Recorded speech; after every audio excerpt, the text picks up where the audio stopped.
This community is so big. Well, what's interesting is that Brian and Ryan are friends, and there's somebody else, his brother, who's a little bit further back, but he's not waiting for his brother. He's like, the guy. Well, they're neck and neck. I mean, you 1 and 2, right? But here's what I was going to say about Kiss of Mud is that you know how painful this can be when it's not wet. They were calling it Kiss of Rocks in Vegas because it hurts so bad.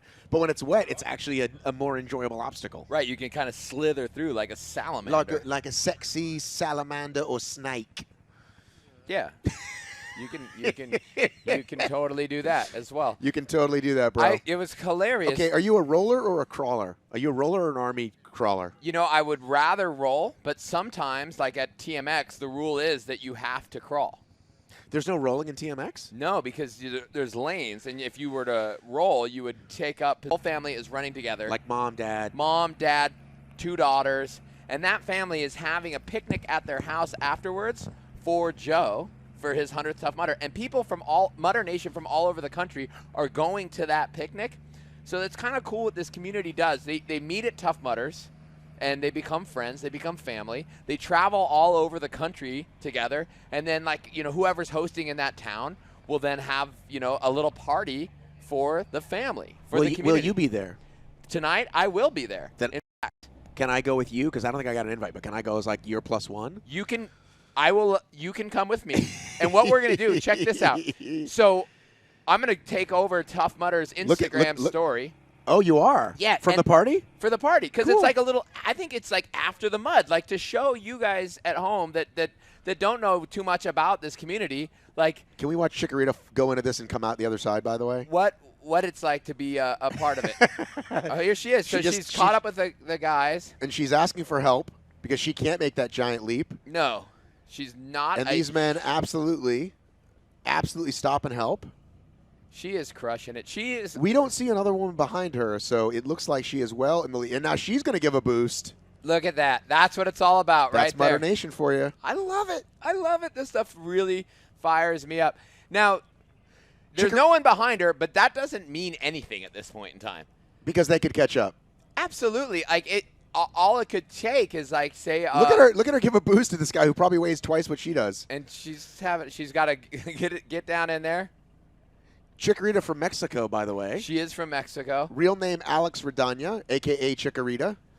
Do you know where that came from, Chikorita? I do not know. We should ask her when we see her later. We will. Who knows if we will see her later, but I'm assuming in the position that she's at that she's going to be hanging out with us right here on our beautiful orange couch. We're going to be chatting with her somewhere, probably on the podium, if not taking this thing all the way bell to bell. I look forward to seeing the other podium finishers, though. As we mentioned, Deanna's here, Casey's here, somebody else whose name eludes me is here. There's quite a bit of a competition that showed up today. And it's still anybody's game. Mud Mile, look at the face. That face. I'm exhausted. Like, oh no, and there's 2 more. Yeah, that's what you look up at Mud Mile. You can't see when you're in it. You look up at the top and you go, oh wow, there's a lot more. Look at how deep that mud is on the other side. That is ankle deep. She's just slopping through that ankle deep mud. Unbelievable. The course is the 21st obstacle today. It is this mud. It's what Mother Nature brought us all night last night. It continues to rain. Cats and dogs. Speaking of cats and dogs, I think there's a bunch of puppies here today. For Puppy Mudder? Ruff Mudder. That's what it's called? Ruff Mudder. That is awesome. Did you even know that? I did know that. Ann is very excited. I did speak with Ann yesterday. Some people are like dog people. I got kids, and so I feel like you could probably be one or the other. I'm a kid guy, not a dog guy. I hate kids. Absolutely. Just like. Anyhow. I have got a couple friends with some kids, and I'm trying to be better with them. Better Uncle Kyle. But see, uncles have it easy. You get in, get out, see you later. Yeah, you hold it. They freak me out. Kids do a little bit? Yeah, like a puppy, it squirms around, and it's pretty safe. Kids, it's just like looking at you and its head's bobbling around. Yeah, when they're that little, it's tough. It's scary. Now, why are they pumping more water in there? It's already. Don't we know it's pretty darn deep? For Chikorita, it's chest deep water. We don't mess around here at Tough Mudder. We bring it. This is going to be a tough event. And these guys, look at the pace that they're all still keeping up. I mean, just challenging. Chikorita is now through Mud Mile 2.0. She's through both sides. She's trying to dry her hands off on her muddy pants. Right, and she's thinking, oh, that is great. The look of exhaustion. That is great. As he gets past, Chikorita started 15 minutes before him, and I'm not taking anything away from his effort. All I'm doing is pointing out how fast I would absolutely be lapped by going. Chikorita at this race. Oh, yeah, 100%. Like I said, I run like a bulldog. Slow bulldog. Slobbering. Oh, like it. High fives. Like it. Here she comes. She's going to try to keep this pace the whole entire time. But again, it's anybody's race. It looks like there's a little spread going on here with the gentleman. Is that Matt Kempson? I cannot tell. We will know in a moment. I think it is Matt Kempson. Maybe getting a little bit of a gap on Brian. Well, Gowiski. they were very close at the Mud Mile. Obviously, they had to be. And here we are, not that much later. There's there's Deanna Brass. So that could be our second place girl. And I almost guarantee if we watch her, she's going to smile. Mudder Nation, is Deanna Brass going to smile during this obstacle? Yes or no? That's yes the question. or no. I'm just curious. Is she going to smile?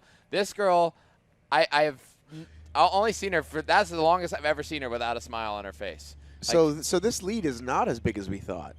I mean, he's putting a little bit of a gap. That's a 50-yard gap. I was talking about Chikorita. Just because we didn't see a woman in the frame before, but if you think about it time-wise, I don't have the clock's not up, but let's say less than a minute. Yeah. I'd say that's official. I'd say we'd say officially less than a minute. Okay, absolutely. Officially less than a minute.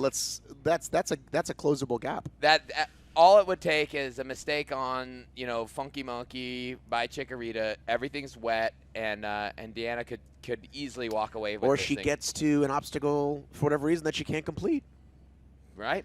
So Tougher Mudder, it is all must complete except for Funky Monkey and Kong Infinity, which is one of our new obstacles for 2018. And if you can't complete those two obstacles, you have a penalty. Everything else is a must complete. Everything else is a must complete. So you have to complete all the other obstacles. And with the rain, I mean, they're going to be super challenging. Imagine doing Everest right now. Are you imagining it? Is that what you're doing? Do we have Arctic Enema today? Do you have a map? I don't have a map. Do we have Arctic Enema? We do have Arctic Enema today. Do we have electroshock therapy today? So those are must complete obstacles. Like, hey, I don't like getting electrocuted. Hey, I don't like getting cold. Oh, I don't believe you have to get electrocuted. Oh, that is right. That's right. Because exactly. But I have seen them make you, and I don't know if they're going to do it today, but I've seen them make you carry ice. Oh, yeah, they do that. Arctic I forgot. Enema. I love that. Yeah, they're like, oh, this is freezing cold. Why don't you put your own ice into it to make it colder? Something from the minds at Tough Mudder, the innovative minds at Tough Mudder. Tough Mudder prides itself on obstacle innovation and innovative different techniques and whatnot, and I think that's a great one. Hey, you're about to go into Arctic Enema, and it's going to be chilly. Put some ice in it. So that's Matt. That's or Ryan. Sorry, that's right. Ryan. Matt is in the black shorts. Ryan Kempson. That is the other Kempson brother, and he's got our lead. Have you spent time working out with both of them? No, I've never met Ryan, and I hope to meet him today. I've only hung out with Matt, and I hung out with Matt with another Tough Mudder pro team athlete, Hunter McIntyre, who has been our champion, unstoppable at Tough Mudder X. And Tough Mudder X, like I mentioned before, is our 1 mile course with 10 obstacles and 10 workout stations. And we're going to see Tough Mudder X all of July on CBS. I heard that. 3 weeks in a row. And Tough Mudder is actually saying that you should just clear your July schedule 100% so you're not too tired to watch it. To watch all that TMX action. Yeah. Just do nothing. We've got Miami, we got Sacramento, Miami, and the finals. That's what we're going to be looking at. Yeah. Let's talk about this. Let's talk a little bit more about this race. As you can see coming up here on the map, King of the Mountain, Hold Your Wood, Pitfall, and then the Block Nest Monster, which, as you know, always voted world's favorite. The Block Nest, they can't do alone. So when the leading men get there, it's very difficult to do alone. It's difficult to do alone.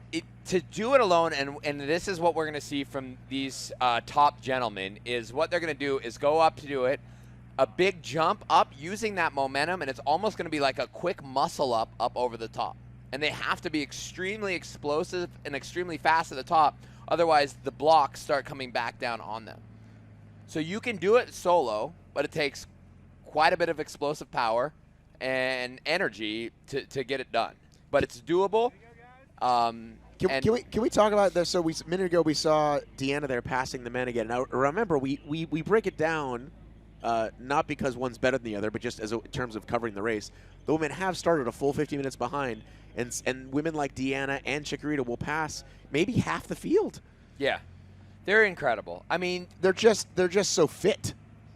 Yeah, and this race is absolutely for everybody, as you'll see. Like they're competing with one another, competing against yourself, and people like Chikorita and Deanna, this is their sport. This is what they train for. They do Tough Mudders. They do World's Toughest. They do Toughest. They do Tougher, and that's their sport. And that's why they are passing most of the gentlemen. I mean, they're in the gym training grip strength and working on different obstacle techniques. They're doing a lot of running and getting ready for events like this. So it does not surprise me whatsoever that they're passing so many gentlemen.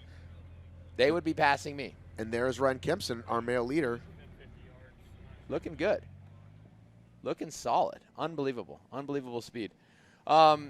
So you've been, how long have you been in the obstacle racing scene? So my first Tough Mudder was way back in February of 2012 on a very cold day in Georgia. So this would be my seventh year, six-year anniversary, 7th year. And how did you decide, like, hey, man, this is something I'm interested in, and I want to start covering it and doing podcasts and talking to these athletes. This is a neat sport. How did you think that was, something, that you could get into? Well, a lot of times they say to scratch your own itch, as it were. Okay. And I knew that I wanted to see more, and there wasn't a lot going on. And so I thought, I think I'll talk to some of these athletes and see how that goes.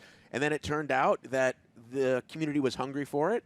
There's definitely a need for it. And we were off and running, and here we are. It's this many years later. We're on Facebook Live. We're on CBS. It's awesome. Yeah, people are getting and Tough Mudder is actually coming out with a new show coming up in June, where they're going to start doing a weekly kind of Sports Center-esque, Mudder Nation-esque show that's going to start happening. That's super exciting. Very, very exciting. And they're going to be bringing you news and whatnot from different events and bringing different stories that have been happening around the community. Tough Mudder is worldwide. It's not just, in the U.S. So, do you know what's happening this weekend?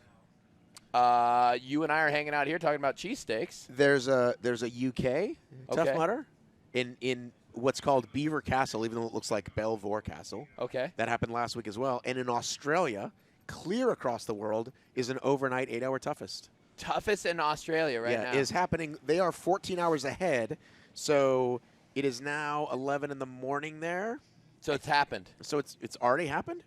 I don't know. Ladies and gentlemen, chime in if you know. Did Tough Mudder Australia happen? Are we living in the future? And we're so locked up here in Philly, we have no idea. If you know, if it went now, is down. this what's called King of the Mountain, by the way? Because we used to call this something else. I think this is the King of the Mountain obstacle. That looks very mountainish. Okay. And there is Matt Kempson. That's Matt Kempson, yep. who he's kind of built more like a hunter, right? Not a hunter-gatherer, but like a McIntyre, whereas Ryan has a little bit more of the runner's body, yes? Right. I could see that. Well, Matt has actually been beefing up. But he looks beefier, that's what I'm saying. So and I don't mean that in like a sexist way. No, but he went out at Tough Mudder X last year, and he was a finalist. Right. And then in Sacramento, he was the second fastest in Heat 1. And then the weights came around for the finals, right? And he got bumped way back. And then in Florida, he was second fastest in Heat 1, and then the weights came around, and he got bumped back a little less. So he's getting there. He's getting there. His speed is 100% there, But I've been, following him, Rocky Mountain Kempson, on Instagram. I follow his training, seeing what he's been up to. And I've been seeing a lot more sandbags in his routine and lifting the heavy stuff, Atlas lifts and whatnot. Now, if I want to get beefier, yes, can I lift? If I lift like he does, I can then intake more calories and I won't get fat. It'll be good. It'll build my muscle, right? Yeah, depending on what calories you are intaking, yes, you are correct. How about a lot of chicken bowls at Chipotle? Not a sponsor of this broadcast, but I like a good chicken bowl. Throw down the chicken. Or you know what? I could have the bread even. I could have the burrito. Couldn't I? You can have the bread. If I'm trying to bulk up, if it's bulking season. You can have. I mean, depends on how your body reacts, but you can have that. You can eat that. It's kind of a percentage thing. You're paying attention to. You want a lot of protein, you want carbs, you want healthy fats. It's a percentage that you're trying to hit at the end of the day. Have a goal for that, pay attention to it, and then lift heavy things. Pick up heavy things, put them on the ground. Chicks dig it when you do that. That's what they've been telling me anyway. Right. So he just blasted through old King of the Mountain. Flying right up and over and slopping his way right back down the hills there. So here we are hanging out on our notorious, amazing orange couch right out of Matt B. Davis's living room, which was super duper nice of them, or nice of you. No, that's not true. Should we try to keep it honest here for the? Oh, we should fix our little. Do you know how you can get one of these? How many mutters do you have? What number are you at? Do you know? I'm on 26, or maybe 27. I can't believe you're only that far ahead. Well, you know what though? I started before you. I would think you'd be way ahead of me because to be 100% honest, I started before you. Oh no, my first. You did because you did it in 2011? 2010. Oh, really? I did the second Tough Mudder ever. No, you didn't. Yes, I did. I don't believe you. In Bear Valley, second Tough Mudder ever. Where was the first Tough Mudder ever? In New Jersey. No. Incorrect. Where? Pennsylvania. Oh, that's what I meant. I was starting to say Pennsylvania. Right. You should read Will Dean's book. They talk all about it. I have read his book. I just don't retain information. It takes a tribe.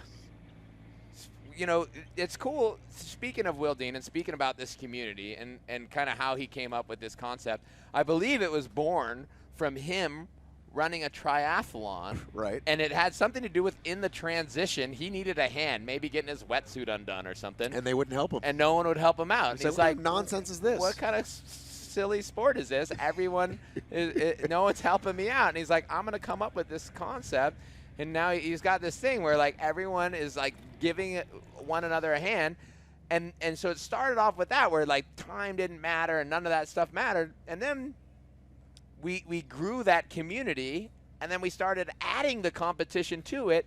And as we are seeing here, absolute proof of it, that teamwork and camaraderie can carry over into a competitive thing, which I didn't know could happen. I didn't think it would happen. I think we were all a little skeptical, like you said earlier, and then we saw it in action. And I think World's Toughest also taught us that, right? Yes.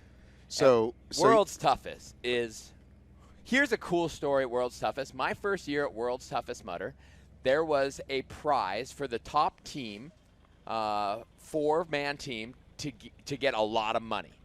And Ryan Atkins was on that team, and they were on pace for that money. I was on top of Everest. Atkins and his team came up Everest. I helped them up, and I actually shooed them along so they can continue on pace for this big paycheck. Atkins then pushed me along, helped the next group of mudders, and then took off. And that right there shows, like, he was more concerned about holding up that, Tough Mudder ethos than he was about the giant paycheck at the end. And that's a class act dude. Class act dude. As we saw them just go through Block Nest, I was saying we weren't sure they could make it through alone. It looks like he did with very little problem. It honestly depends on the venue, too. Sometimes it's just more difficult to push. Miami was a tougher Block Nest than I'd seen in a while. Oh, man, that Block Nest in Miami was... You were there? I was there. We did some how-to videos the day before. So I was hanging out there, and we went in, and it was absolutely challenging. It was like how to do Block Nest Monster. And it was a tough one. And I haven't seen the footage of the video, but it might have been like how to really struggle on tough Block Nest Monster. It was more of the video we made. It was very tough. But yeah, those men look like they stomped right through it. And here comes Chikorita passing even more men. why don't you message, why don't you comment in, where do you think she'll finish overall? Will she finish top 20 overall? Will she finish top 50 overall? And this is including her 15-minute gap. Okay. So where is Chikorita going to finish in this whole thing? That's a great question. If you guys are paying attention at home, if we haven't lost you, then we would love to hear. Right now is a great time. Go to toughmudder.com, sign up for an event, get married at an event. I'll marry you. I mean, how many of those are you going to be at? Do you know? I'm going to be in Virginia. Okay. I'm going to be in Seattle. Okay. I may be in Chicago or Colorado. That's the same weekend. And Hudson Valley, Chicago. I'm definitely going to be at World's Toughest Mudder, which isn't on that schedule. But well, Atlanta is there. Right, it's not there yet. That's the regular Tough Mudder calendar. Wisconsin. I'm extremely excited about World's Toughest Mudder. Pittsburgh, other side of the state, right? We're in Philly area now. We'll be in Pittsburgh. Yes, to Pennsylvania.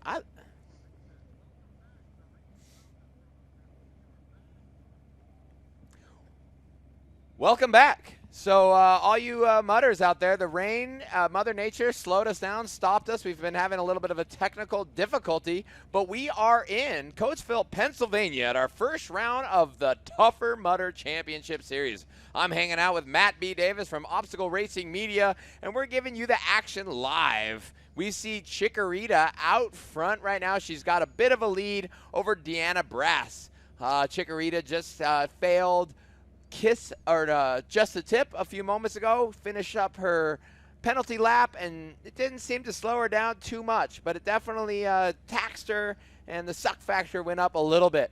Right, and she's got some obstacles to go, so she was already failing here, and let's take a quick peek. Still having Funky Monkeys next. Funky Monkeys. So she could take a drink in the water. Oh, man. So excuse me, a drink in the water. You know that the grip strength is already taxed on her. Right. So it's very possible that could be another chance for her to fail another obstacle, opening the door further for Deanna. And that's talk about a mental, right? You go in the water, mentally you're pretty bummed. You're pretty bummed. We can't say she's going to get wet.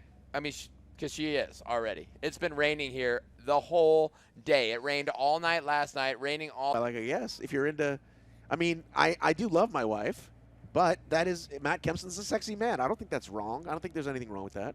Just keep digging, dude. Keep digging. keep digging there. No, you're Matt. Yeah. So what's Matt weigh? Coming in, he's not as cold as his brother. His brother is much leaner and shivering. But you know what? His brother also just beat him. His brother just also won $1,000, and guess what he won? $0.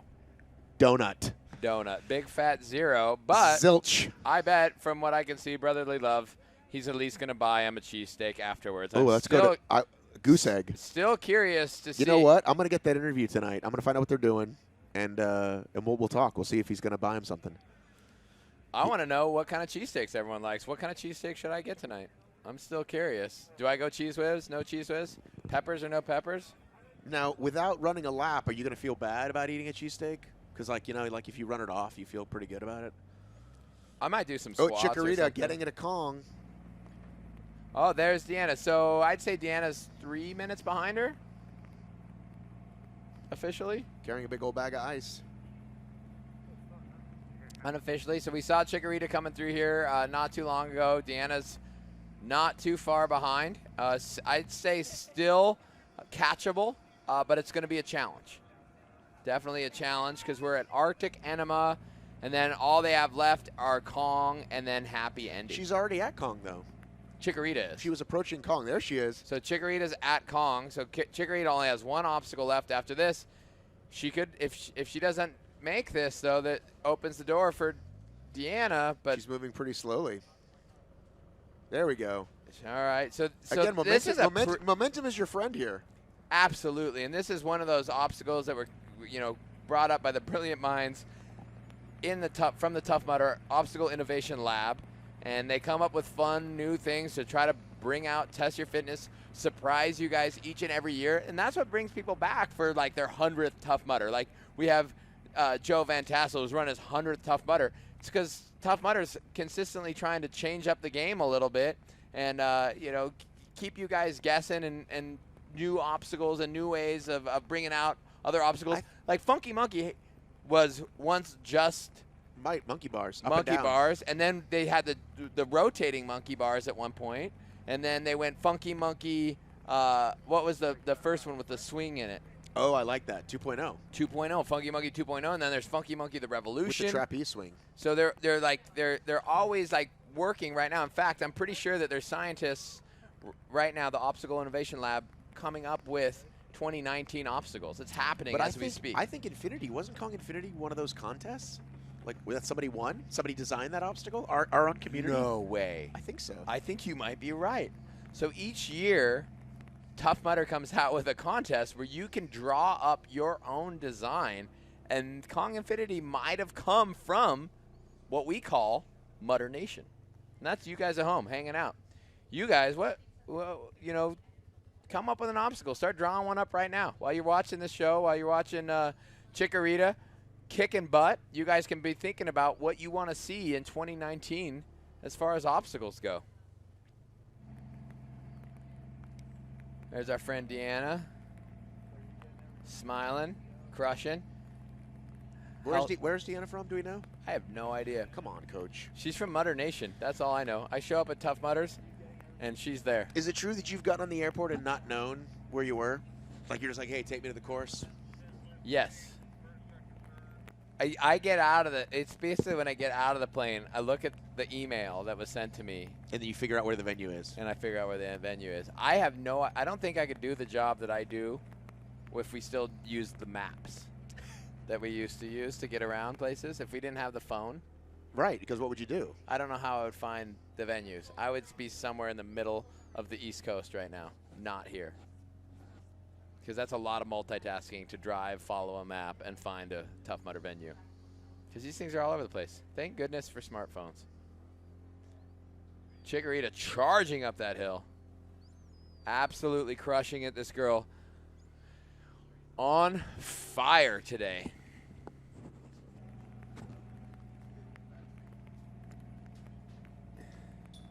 And there's Deanna. Still got a healthy pace. And I'm going to say right now that Deanna, I haven't seen third place forever.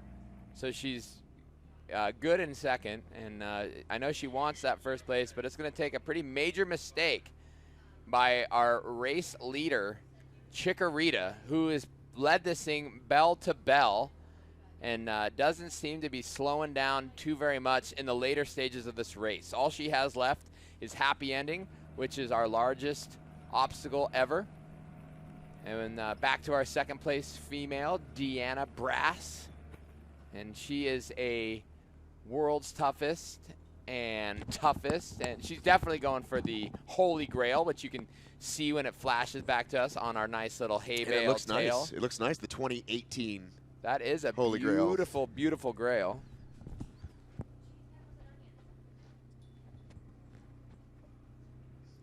Have we got any guesses on who we think, what percentage of men she might pass? Have we got any guesses on that? I'm asking our crew of at least 25 people here in the booth.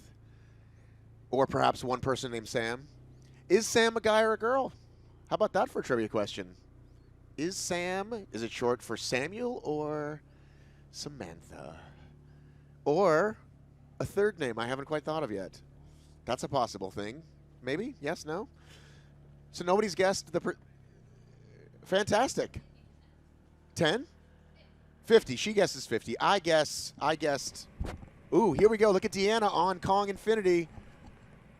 This is, again, momentum, and you don't want the body swinging, Coach, as we discussed earlier. You want that core nice and tight. Core nice and tight. What do you call that, the what position? You get into that hollow body body position. And you can use like that lower body to gain momentum, but you don't want to be swinging out of control, because swinging out of control is going to make you fall. Oh, no. That's why I fell off in Miami. My body started swinging too much. I made it all the way to almost the thingy. Yeah, you got to flex that beautiful dad bod. You know what? I think I'm going to start taking that personally when you say that. You know how to fix that. Stop eating like a pig. Tough Mudder Boot Camp. You know what? I should totally do Tough Mudder Boot Camp. You should. Do you want to back my Tough Mudder Boot Camp in Atlanta? I'll totally open one. You got a few bucks laying around? No, because I actually spent all my money on shorts. Shorts. I know. Do you want to tell people where those are available? They're coming out. They're coming out soon. The 2018 Coach T Mud. What are you calling them?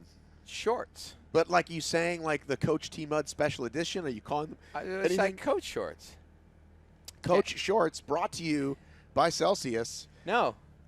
Brought Coach Shorts brought to you by Coach. Here they are. Oh, look at this. Look at these things. Check this out. Look at this. Look at this beautiful little guy right here. Boom. Beautifully embroidered. Made in America, USA, right in L.A. somewhere. Okay, but now if you're a coach, you want them a little short. How do I know? How do I size appropriately? How do you size appropriately? Like whatever you normally are, cut that in half? So I'm probably going to rock a medium.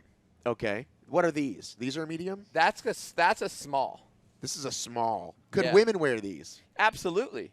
But is it a one size fits all, as we say? 100%. They are. It's not man's or woman's. No, it is anything. How do you say that? It's non-gender specific. Unisex? Unisex. They're unisex. I think they're going to look great on women. Okay. They're coming out soon. This is a sample pair, but they should be out this season. You can find them on my Instagram, Coach T Mud. There's no underscore in there? On the Instagram? Yeah. No, just straight Coach T Mud. Okay, great. You would think Coach T Mud is like Coach Tough Mudder. But it is, in fact, Theodore. Mud Honey. Mud Honey. Because I think mud is oh so sweet. Not that I eat it, but it's just sweet. Look at Deanna. Look at Deanna climbing up that hill. Boom. Driving. Strong Using that legs. Spiral lug pattern on the bottom of the All Out Crush 2. That was actually designed by you? No, no. But it was designed off of a mountain bike tire to shed mud. Is that in fact true? That is in fact true. That is a weird piece of knowledge that somehow retained in my mind. I don't know how. As we get our first look at the final standings for the men, look at that. Gawiski with a 10-second lead, 10-second victory coming out of essentially we don't know where he passed him. We'll find out later. I like this sweet font, by the way. Who's responsible for this? Ryan Kempson, Rich Ryan, who's not a newcomer, but definitely a name we weren't expecting. Dark Horse. We'll call him Dark Horse. Matt falling back to fourth, a full 5 minutes off the podium, and then young Corey Ramo. I'm assuming he's young. That's great for an assumption. There's another person name that I have yet to see out there off my radar, though my radar is smaller than yours, since I am not part of obstacle racing media. I'm just a coach that does hip circles and talks about spirit animals. Those are like pretty much the two things that I'm good at. That's good though, but the fact that you've you know what I'm saying? You narrow it down. You've got your, what do you call it? Thing. Your universe. I have my universe. You are right. And my universe is amazing. I enjoy it right here in my universe. And still looking at those top men. They went through a battle today. I mean, Brian and Ryan, our top two, what a fight for first and second place. I mean, they kind of ran away from the field a whole 2 minutes in front of everybody else. And then I know that Rocky Mountain Matt Kempson, he wanted to be up in there, but maybe this bulking up for TMX slowed him down a little bit. I'm learning that Rich Ryan is actually a coach for OCR, which would make sense. He's obviously pretty good at it. Huh. We will learn more about him shortly. Yeah, I would like to know some more. So did you just find that from the old Google machine? I found that from the old Google machine. Look at you, how tech savvy you are. I was going to pretend like they were telling me that like in my ear. Oh, so I shouldn't have said that. Gave away the secrets. The camera's not on us right now, dude. Come on, we could totally be. Oh. I'm more surprised that Matthew, we'll find out if he likes to be called Matthew or Matt, why he fell so far off. Because he was up there with the gentleman, and now he's a full 5 minutes behind. Multiple obstacle failure, perhaps. Could be some obstacle failures. Could be, you know, bulking up a little bit for Tough Mudder X. He could be changing. Not everybody can be fast in all of the different Tough Mudder domains, like Atkins, who can crush Tough Mudder X and crush Toughest Mudder and crush Tougher Mudder and crush World's Toughest Mudder. You know, some people have to kind of pick and choose. I know Hunter has completely changed his training style and technique, and he's focusing specifically this year on Tough Mudder X.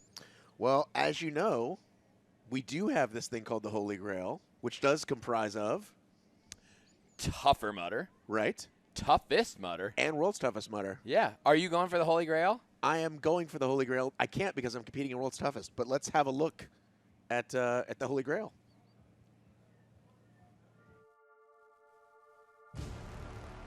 Each year, you come back for more, ready for whatever comes your way. You may leave scraped and bruised, but never broken. In the end, it's about the challenge. You do it to prove to yourself that you can literally achieve anything.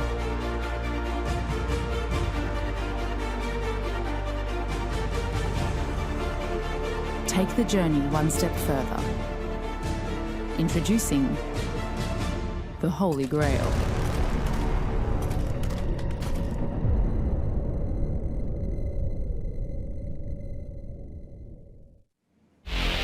When is the last time you did something for the first time? Beautiful Holy Grail. To all my first-time mudders in here, welcome to that first. In his hand, the Holy Grail. You get that from competing in. Don't drink that.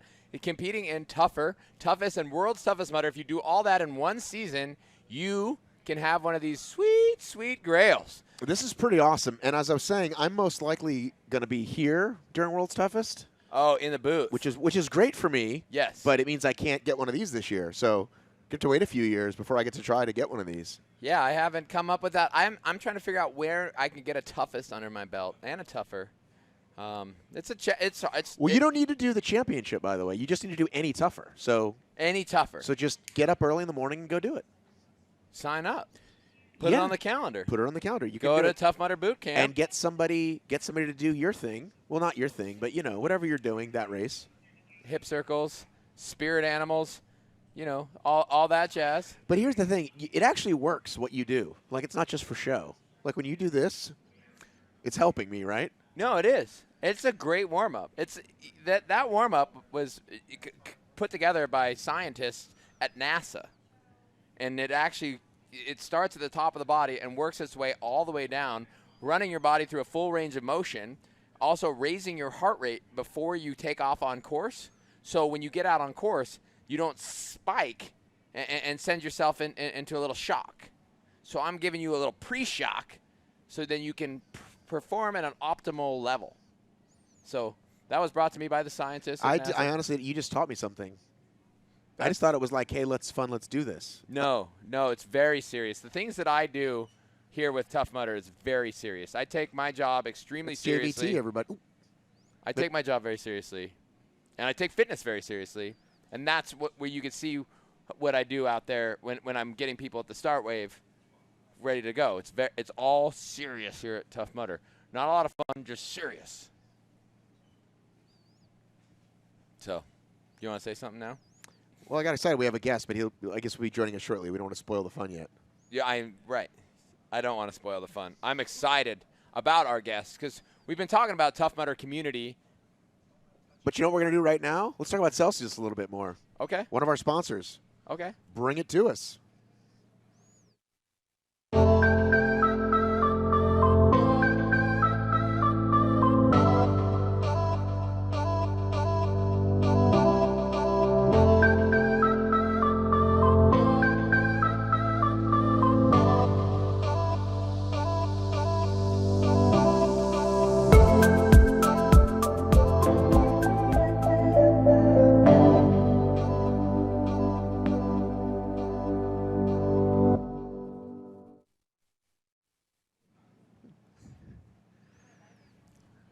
We got a guest, everybody. Boom! This fires me up. Can we talk? Can we get a little test? Yeah, test.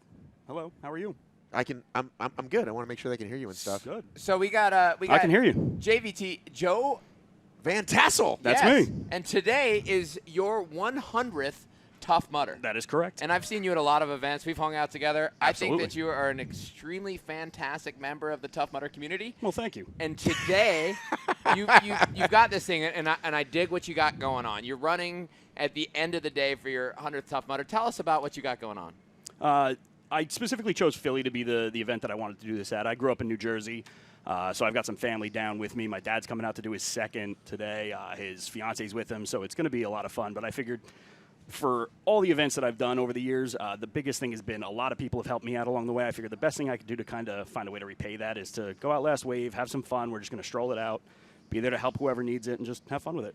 So I love that. That's what I love. You're going out last wave of the day, kind of playing sweep, and bringing a huge crew of the Mudder community with you, and you're going to help people all day. Looking forward to it. And I've seen you out on course. I've seen the antics that you guys come up with. You're always bringing so much fun to it. You do crazy things in Arctic Enema. I mean, ultimately, you guys inspire me. The whole community, inspires me, and I'm fired up that this is the event that you're at. And today, after your 100th Tough Mudder, you're going to be crowned with this sexy, sexy piece of hardware. That looks good. Yes, you can't touch it. I know you're not even reaching. I wouldn't even dream of it. But this is going to be yours here in just a handful of hours. Just a little bit. And you know what else is cool? And we talk about the community and stuff. After this evening, there's a little party, right? Yeah, and that's another great thing about it.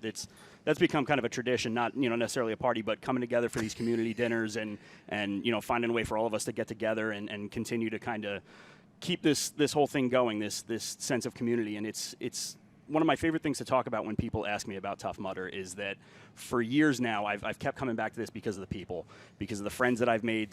I have friends from Maine to Florida, from the East Coast to the West Coast. There's people nationwide that I know that I can rely on outside of this. Not even just Tough Mudder stuff, but anything. These are genuine friends that I will stay in touch with for a lifetime, and that's literally entirely due to this community and these people. It's awesome. You've met them on course. Absolutely, yeah. Friendships, bonds have been made on course. For sure. And then, that's like one of our, kind of big Tough Mudder families is hosting a party tonight. Yeah, Jay and Michelle. Yep, and I think that is awesome. I'm actually going to come out to it. I'm going to take over Instagram for Tough Mudder, and we're going to show you what happens after the mud. So you're going to do your 100th Tough Mudder today in the mud, and then I want to show you guys at home that don't know about this Tough Mudder community what it's like. These people from all over the country, they get together, and it's just a great, fun family thing. Where and when was your first one?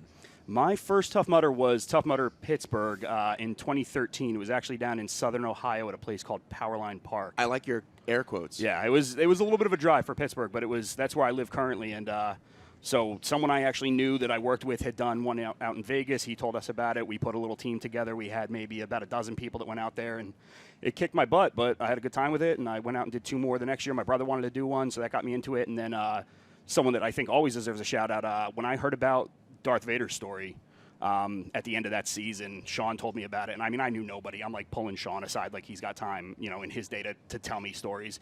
And he's telling me about everything that Dart's been through, and I was like, you know what? I got no excuse not to be able to go out and do better with this and really pursue this. You want to tell the new people at home who Darth Vader is? Yeah, absolutely. Darth is one of the other Legionnaires who is also rapidly approaching his 100th, and he's an inspiration. He literally has pulled me up and over more things than I care to try to count ever, but he's been through a lot. He's one of our veterans. He's had a leg amputated. He's had a hell of a ride, but he's still out there literally kicking ass all the time. It's unreal. He's not too far behind on the 100th either.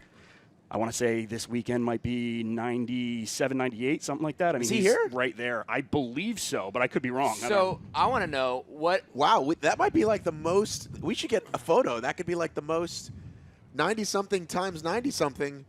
Plus, that's a lot. Yeah, good. I'm no math major, folks, but it's a lot of mudders. What does it feel like? Today being later. But just like the anticipation of today and the fact that today is going to be your 100th. I mean, that's 100 Tough Mudders. What's going through your mind right now? Honestly, there's almost a weird sort of like serene calm about it. Like I was thinking about on the drive in how I still had butterflies at my first few. Like those first 3 events, I still think about like driving over there, and I was like looking at my brother in the passenger seat, and he's in way better shape than I am. And I'm looking at him like, man, he's going to like run circles around me. And I was like, I can't believe I'm still doing this. And at the end of that day, like I said, having heard about some of these other people and the things that they do, I was like, I got no excuse. I gotta give this my all. And it's just, it's nice to be there at the finish. But at the same time, it's just, I don't want to diminish it, but it's just another point in the road. There's still a lot of events left this season, and I've no anticipation of stopping anytime soon. How many are you going to do this year? I'll probably finish somewhere in the mid-110s, 115, 120. Right. And then are you coming to Atlanta for World's Toughest? Yeah, absolutely. You know who lives in Atlanta? Do you? How many? I did not know. How many worlds have you done? 2 so far, so this year will be 3. Yeah, we did.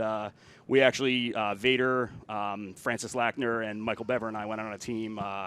2016, we did 35 miles, and then last year I got 50. Did you ride with them over here, Francis and? No, they came in. It's funny actually. We were even on the phone talking on the way out here, like trading off traffic updates because they were about 20 miles behind us. Right. But Francis carries Santa. Yep, absolutely. Michael, and that's actually part of the reason we wanted to go out last wave too. Bever, who's been a great friend throughout all this, his thing was always sweeping the course, and that was kind of something that he instilled in me too. Just the quality of being available to do that and to help people out. And some of the best laps that I've had have been going out late on a Saturday. And that brings up something like you honestly can do a Tough Mudder in any way you want. Oh, absolutely. You can go out for a tougher, like we're doing the Tough Mudder Championship Series. You can go out as hot as you can, or you can literally make an incredible day out of it. Yeah. And where like we do the help 100 mudders at an obstacle and just hang out at that obstacle and help 100 people up and over that obstacle before you carry on. Yeah. And there's something to be said about kind of giving your day back to the community. Absolutely. You have a different feeling. One of my favorite things that this was just kind of put into my head is I've been part of the ambassador program this year too, which has been really rewarding. And having the opportunity, we just did an activation at the Pittsburgh Marathon Expo where we had people coming over and talking to us. And some people, the thing that is kind of a refrain that we hear a lot is, oh, I'm not in good enough shape to do it, or people have a lot of reasons that they don't want to do it. And the thing I always tell people is, if you make it to the start line and you trust yourself, you'll make it to the finish. That's right. Everyone out there is your teammate. There's no way that this is gonna overcome you if you trust your body and you don't try and sometimes the only people I've ever seen that run into hiccups are the people that are like, I'm gonna kick the crap out of this and I'm gonna be done with it in an hour 45 or an hour 20 or whatever it is, and they go after it too hard. As long as you come out here and your whole thing is I want to do it and I want to finish, that will happen. The people in this community will pick you up and bring you along the way. There's always going to be a knee from below or a hand from above, and it'll happen. 100%. I also see people mention on social media too when I follow Tough Mudder's page. They talk about people say I'd love to do it, but I don't have a team or whatever. Like, how about those individuals? You absolutely have a team. There's thousands of people out here every single event that are your teammates. And that's what's. I mean, you in that start wave, and Sean starts talking to you, and you start looking around at the different eyes and the different faces that are looking at you, and there's this instant connection. I've heard Sean well in excess of probably 50 times now, and it never gets old. Not once. No. Well, the thing is, and I said it earlier, Sean Corvell is a legend in Tough Mudder, and he doesn't just. It's not a job to him. This is a lifestyle. No, yeah, he lives this 100%. He believes in the community. He believes in everybody. He believes in you. He believes in me. He believes in Matt. Like, he's out here every weekend. He comes in a day beforehand and meets up with mudders before the events. He goes and sees mudders in hospitals. I mean, he absolutely lives this stuff. Sean Corvell is amazing. A great example of that emotion in Sean, Colorado last year. He was up there in the mountains. The elevation kicked his butt. He was feeling terrible. He went back down to Denver, and it was never a question in his mind that he wasn't going to come back there for the next day. As much as just the amount of energy that he puts into that day took it out of him. I mean, he's out there grinding for hours. He puts in just as much effort as we do. Absolutely. Sometimes out there cooking in the sun or just whatever it is. And he's been standing in the rain all day. I don't doubt it. But yeah, I mean, that's the same thing. We heard that he wasn't feeling that well that day, but sure enough, he was right back there at the start line the next day. He wouldn't miss it. And can I ask you, just as a person, what's the transformation been like for you? So, those first few, you're getting used to it, you're figuring it all out, and then somewhere along the way, I don't know if it's the 30th or the 50th, something probably changed inside you. Can we talk about that? The biggest thing was, I think it really does come back to that community. Part of the thing was those first few events I did, I went into it with people who, had also never done it before, and it was that uncertainty. Like I said, through those first 3 events, I still had those butterflies in my stomach every time I was, driving to the event site. And then something, starting that next year, I started going to events alone. And my first one that season was Central Ohio, and my second one was Vermont. And Central Ohio, it was not more than 10 minutes in. We're still, there's usually like that initial running portion. And some guy just kind of tapped me on the shoulder, and he's like, "You here alone too?" And I was like, "Yeah." And he's like, "Cool, you want to do this together?" And I mean, it was literally that quick. And we were just, it's been like that everywhere. And it's grown since then. I don't have that apprehension anymore because I know that I'm coming out here and I'm going to go do something fun with my friends. And I'm going to, there's things that I've been able to do, and there's things that I've not been able to do, but all along the way, someone's always been there to, to assist us along. You are an inspiring human being. Oh, well, this has inspired me, so, And I think that we should hang out and watch a little something else that's inspiring right here.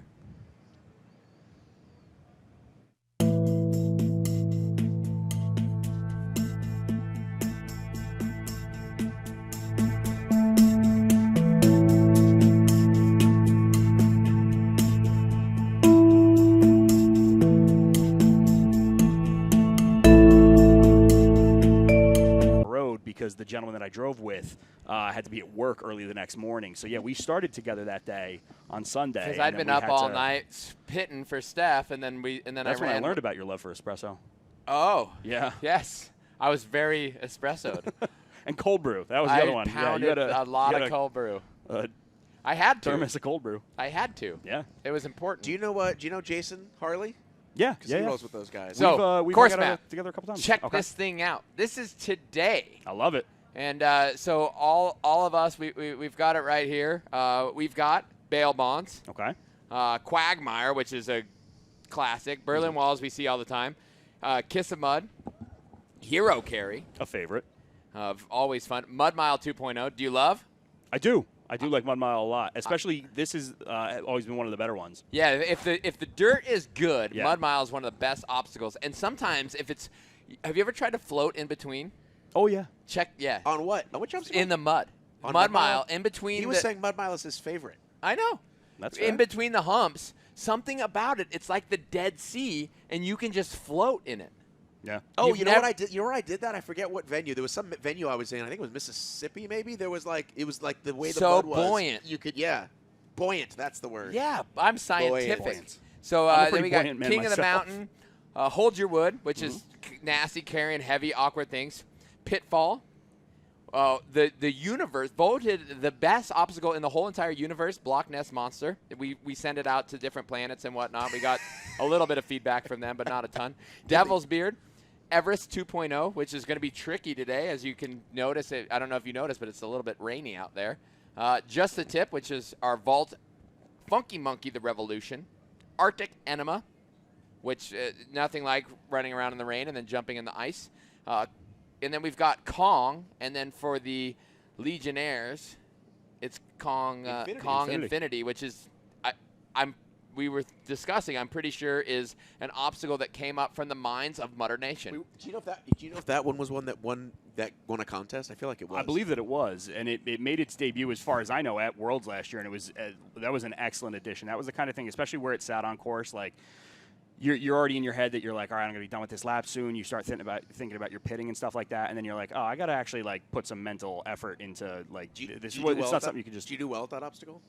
I do. I was actually even surprised this year at Arizona, man. On Sunday, I was thinking my arms were kind of toasted. I was pretty tired, and going up to that, I was like, we'll see what happens, and being able to clear that, and that's one of those things that is great about this event. You have things like that happen sometimes where you're like, hell yeah, like I didn't think I was going to – as many events as I've done, I still sometimes I'm like, I don't know if this is going to work out all right. And when you do it, you're like, yeah, I got this. This is going to be great. And like, that's what keeps you coming back. It gives you that spark again to keep you moving. I like to say there's no gimmies at Tough Mudder. And when you pull it off, you're like, whew, yeah, I did it again. And then, finishing off the course with electroshock therapy and happy ending, which is actually the biggest obstacle that we have ever made. It's a massive mountain out there that you climb up over, and then a fun slide down to the finish line. And then that's where you're going to be crowned with this gorgeous piece of metal right here. I'm going to touch it a lot. Is Sean you're not allowed to. Treat it good. Is Sean going to give you that? Or I didn't know that this was happening. So who spoiled the surprise? This guy. Is this the first time you saw it? Is it in this booth? Oh, yeah, absolutely. You had no idea that this was coming to you? No, I knew that we had the new ones for the Legionnaires this year, so I wasn't sure if it was happening or not. Yeah, so this is pretty exciting for me. This is pretty awesome, yeah. dude. Oh no, I'm definitely pretty jazzed up about that. I'm really excited that I don't get to go to all the events. I would love to, but I can't. And the fact that I get to be here and witness your 100th. I'm excited that so many people were willing to be a part of this and really, to come out really today. Fires me up, dude. Really Thanks fires me up. You're a great human being, a great member of this Tough Mudder community. Thank you, sir. My friend. Good to see you. Good to see you, brother. See you out there. Man, Thanks that's so a much. good hand. That's a big hand. Hopefully those come in handy on Funky Monkey today. Hey now. Hey now. Right on. As we're looking at some folks, is it getting drier out there? I can't tell. No, it seems to be raining still. No, it looks like it. So I mean, you can see Tough Mudder comes in all shapes and sizes. We have some big, giant dudes over there, some small, little short ladies. Everybody is welcome at a Tough Mudder. These guys look like they're doing the 5K. I believe that's the 5K headband, or is that? No, they're wearing the half shirts. That's the half. Okay, so they finished up the Tough Mudder half. And we're taking a look at some of the smiles on their faces. Nothing quite like having a nice finisher beer at the end of your Tough Mudder. And these guys are in the process of their Tough Mudder journey. So Tough Mudder halves, finishers right there. We're gonna throw in a package where we see all kinds of shapes. More like these folks. Let's go to the videotape. Babies, puppies, babies, puppies. In 2018, Tough Mudder is redefining tough. Introducing Baby Puppy Mudder, the cutest, furriest, toughest event on the planet. An overload of cuteness. They rumble, they tumble, they laugh, they cry. They work together, share their toys, and their milk. They are tougher together. The future of tough is here. Sign your babies and puppies up today.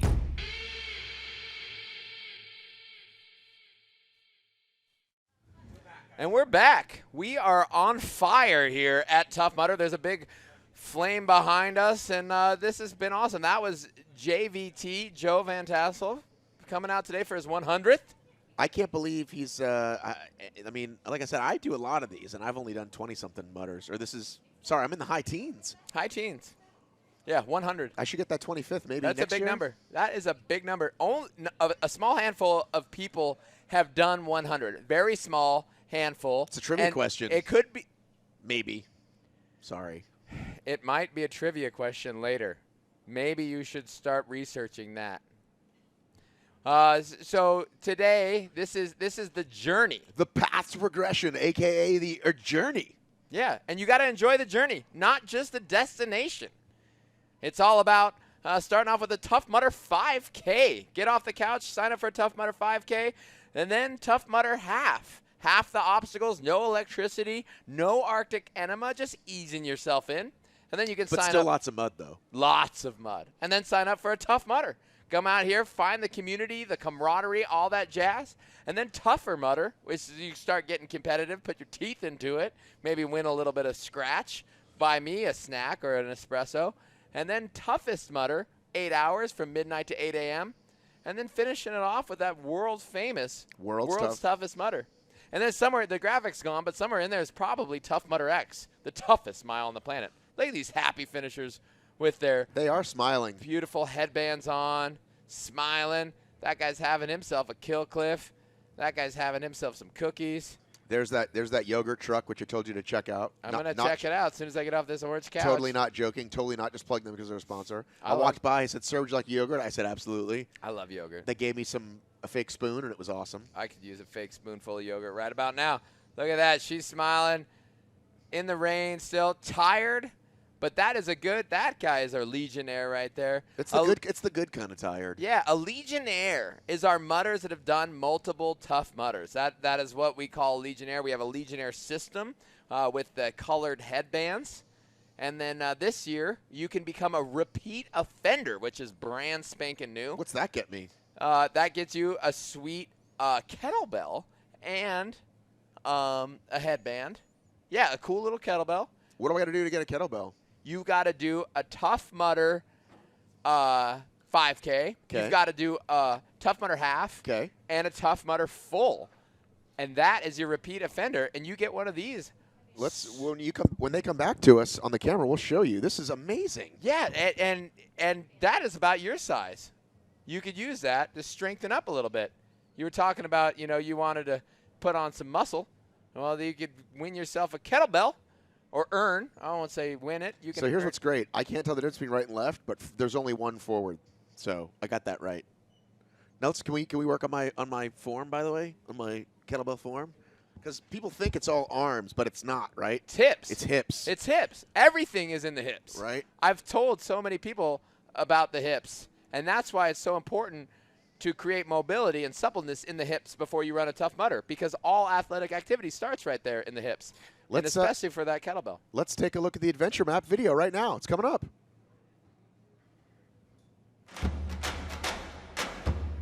It is coming up. I promise you. It's going to blow your damn socks. All right, so here we are, the adventure, starting off with a Tough Mudder 5K. Get off the couch, 3 miles plus 10 iconic Tough Mudder obstacles. And then from there, you can find yourself a way to the Tough Mudder half. Couple more miles, 5 miles plus 13 obstacles. Don't worry about the electricity. Little block nest. We're not going to electrocute you. Right, but you still get the funsies like the block nest. Then you get strong. Come to the full. Ooh, look at that. Come on, 10 dude. miles, 20 obstacles.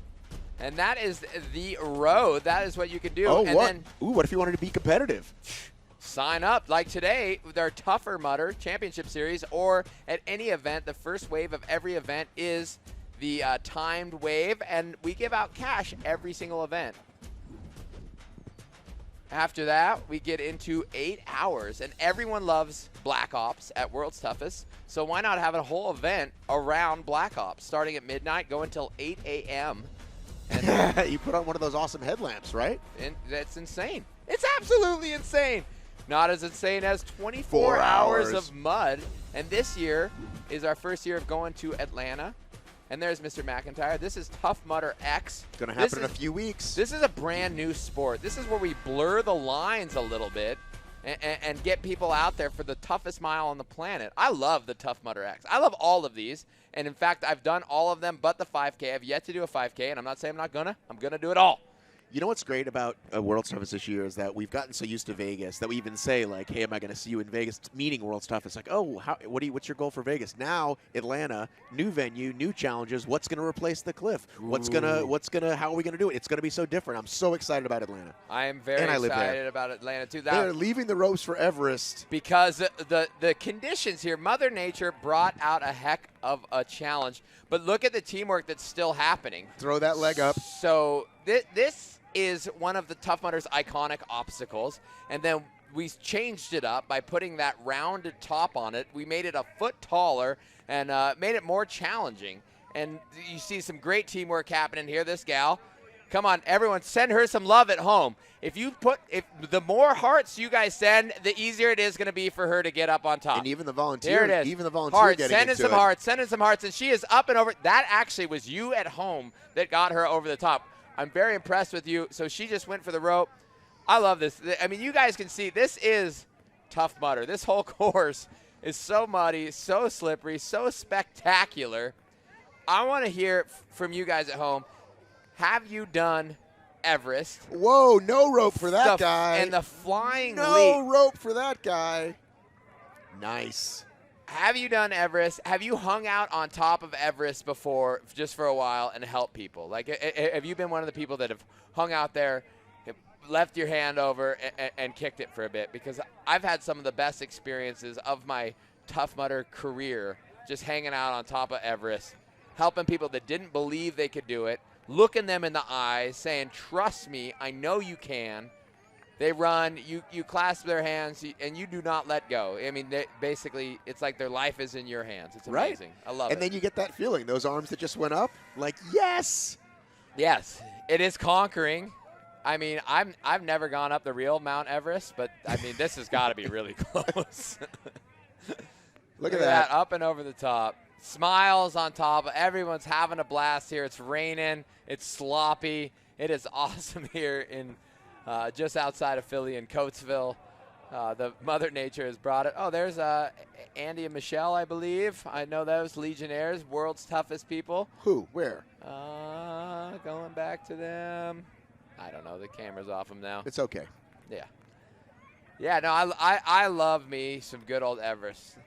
Talk about challenging. If you want to spend some time just watching, like if you just hang out because you were injured or something and you didn't want to do it, just watching this camaraderie all day. Right.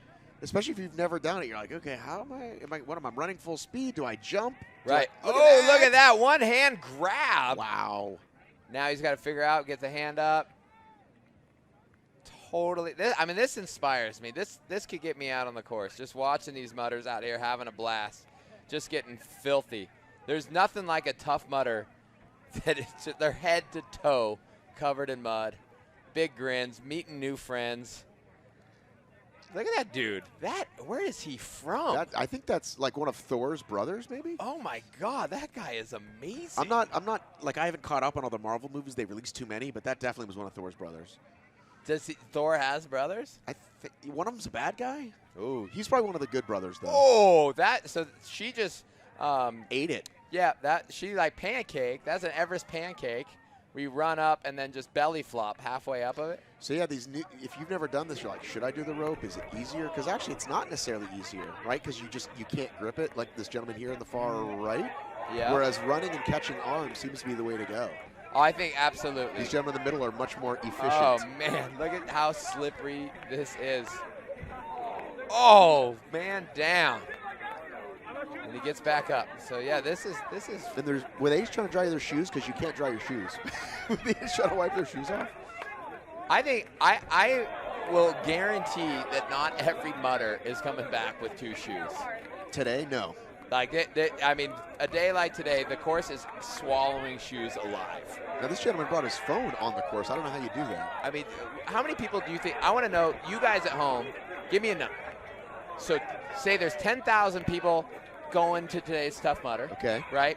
How many of them are losing their shoes?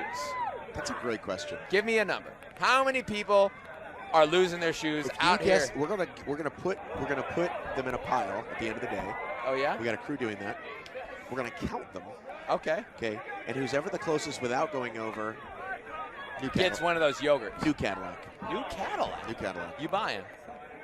Oh no, I mean that's part of you didn't get the thing. They give us a sheet. You should read. Was that that must have been on the back side of the sheet. Right. So how many shoes will be lost by the end of the day? It's kind of like this. You know how you lose socks in the washing machine? This is similar, but you lose shoes in the mud. I guess it's not similar at all. No, you're not following me. No. That's all right. So back to Everest, talking about teamwork and camaraderie. That is what's going on here. You guys, you can obviously see what's happening. See the people, mayhem. Right, the far right there struggling with the rope. And I honestly think just ditch the rope, stick hands down. Ditch the rope. And let people grab you. Trust. You got to trust. So you've got to leave the ground. You got to leave terra firma, and trust that another mudder will grab you. And if not, you eat a little plastic. Who cares? It's fun. I would definitely be rooting for the all-out Crush 2s right now. I think that would be the shoe of choice on this obstacle. I bet there's a fair amount of all-out Crush 2s. And they're probably the ones being successful. Not saying. I'm wearing the Peak. These are the Peaks, right? Yes. These are my street shoes. These are my everyday walk-around shoes. I love those shoes. I love these shoes. So comfy. Do you notice I have matching orange laces? No, you did that on your own. That's what I'm saying. It's kind of slick. That is. Aftermarket, we call it. Those are your normal walking around shoes that are now covered in mud. But we could bring up the point that they're also machine washable. Are they? Yeah. Have you not washed your Merrells in the machine? They come out like brand new. I'm going to use the machine. Is there machines at our hotel? I'm going to find out. Oh, there. There might be. Can we ask someone in the? We got a production room here full of people. I could tell you right now that hotels and rental car places don't like me as much as other people. Probably not. Because I seem look at that. Wow, that's look at that struggle. The struggle is real. He's in a very precarious. Yes. Hashtag the struggle is real. Man, from the bottom. All right, send her some love. Send her some likes. Yep, those likes will get her over. We need the likes. You need the likes hearts now. Hearts and likes will get her over. More hearts. More hearts. Then scars. Get up there. Throw that leg up. There we go. Whoop. 1, 2, 3 likes. Come on. Come on. Let's chat. Come on. Come on. Like and get her up and over. Don't let go. Do not let go. So I think, you know, we could take this time while we watch her get up and over talking about the technique. Oh, man, my heart just broke in half. So we could talk about the technique. So you walk up to this obstacle. It's mammoth. It's intimidating. It's scary. It's slippery. Number one, you got to find somebody or a couple people up at the top to make eye contact with. Right. Super duper important. Make that eye contact. Make sure that they see you, and you kind of give them a thumbs up. They give you a little bit of a wink like, I got you, man. And then it's all about gaining momentum. You don't want to just start in a sprint because you might putter out. So you start off slightly slow and gain that momentum and run up the ramp, not at it. And so you almost like lean back a little bit and allow your hips to go up the ramp. If you run just straight at it, that's when people slip and fall. So you're using that pendulum. And then you got to get, you know, that hand grasp. And once you have that hand grasp, activating those shoulders and trying to get that foot up to the other person. And that's where the real core strength comes in. And where do you get core strength? From your core? Tough Mudder boot camp, dude. Oh, God, I keep like, I pitch it up to you. I pitch it up to you, and you swing. I'm thinking about that soft opening happening right now. Yeah, it's a soft opening. It means like you're soft, and you need to go to Tough Mudder boot camp. Follow the mud. So all our different social media channels, Facebook.com, which is what you're watching us on right now, or Instagram at Tough_Mudder. Somebody must have sat. What do they call that? Yeah, they got him. Perched, parked. What do they call it? Someone stole it from us. But that's where we're on all day today, and then I'm going to take over the secret location tonight. Yeah, secret location after the mud with JVT, our 100th Tough Mudder finisher today. And then we've got Twitter. We had a couple other socials. Snapchat. It should be early, though, right? Do you Snapchat? Not as much as I used to. Snapchatting, I still find fun. I make Snapchat art. Well, that's the point, right? Oh, look at this. Look at this. Let's get some beers. Look at that. That after, you know, that nice Guinness blonde. Was that JP? That could have been JP. Or was that the cameraman with the beer? But you know what I'm saying? Seriously, the party situation? Yeah. You don't make it too late, right? Because then if it shows up on Instagram, who knows what could happen? You have to delete it later. You want to, you know what I'm saying? So, like, I would say somewhere between, like, 7:30 to 9:30 maybe. Oh, when I show up? No, when you use the gram. I'm not picking up with you. People get crazy late at night. Yeah, that's what I want to get. Okay. Jeez. Somewhere between crazy and too crazy, though. Do you understand what I'm saying? Yeah, I want too crazy. Okay. I'm a mudder, dude. I crawl around with my buddies in the mud all the time. I go to bed early. I got too many kids. You can watch it in the morning. I will. I'll watch your story in the morning. Watch it in the morning. You're not coming with me then. That's what you just said. I thought you were going to come to the too crazy. You know who one of my favorite mudders is, speaking of the family? Tell me. David, Superman, Tyson Perry. Tell my world's toughest teammate. Do you want to see what he's been up to? I'd love to. Let's take a look.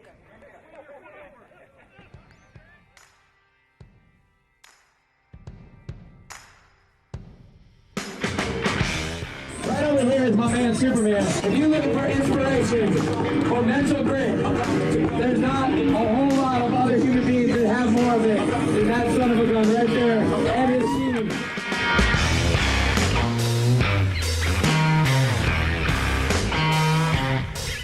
Superman getting ready to go through a mud mile here.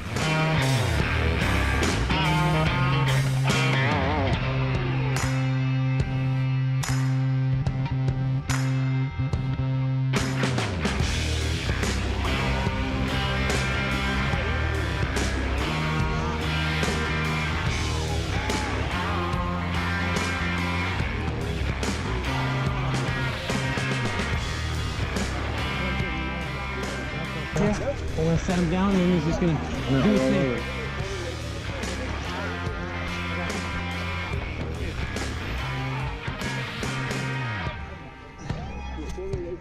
Stay right there, King. Great teamwork.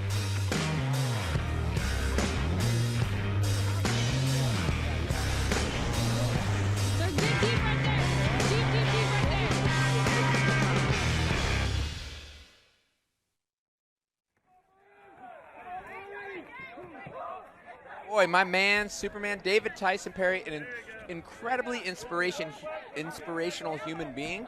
I got the opportunity last year to do World's Toughest on his team, and it was incredible. The amount of mental grit that boy has is just out of this world. He was shivering. He was freezing cold. We went into it with a goal of 25 miles, and it hit this point where we were really wrecked and exhausted, and basically had to like really shorten the amount of breaks to make it happen. So we were like shortening our pit times to keep out on the course.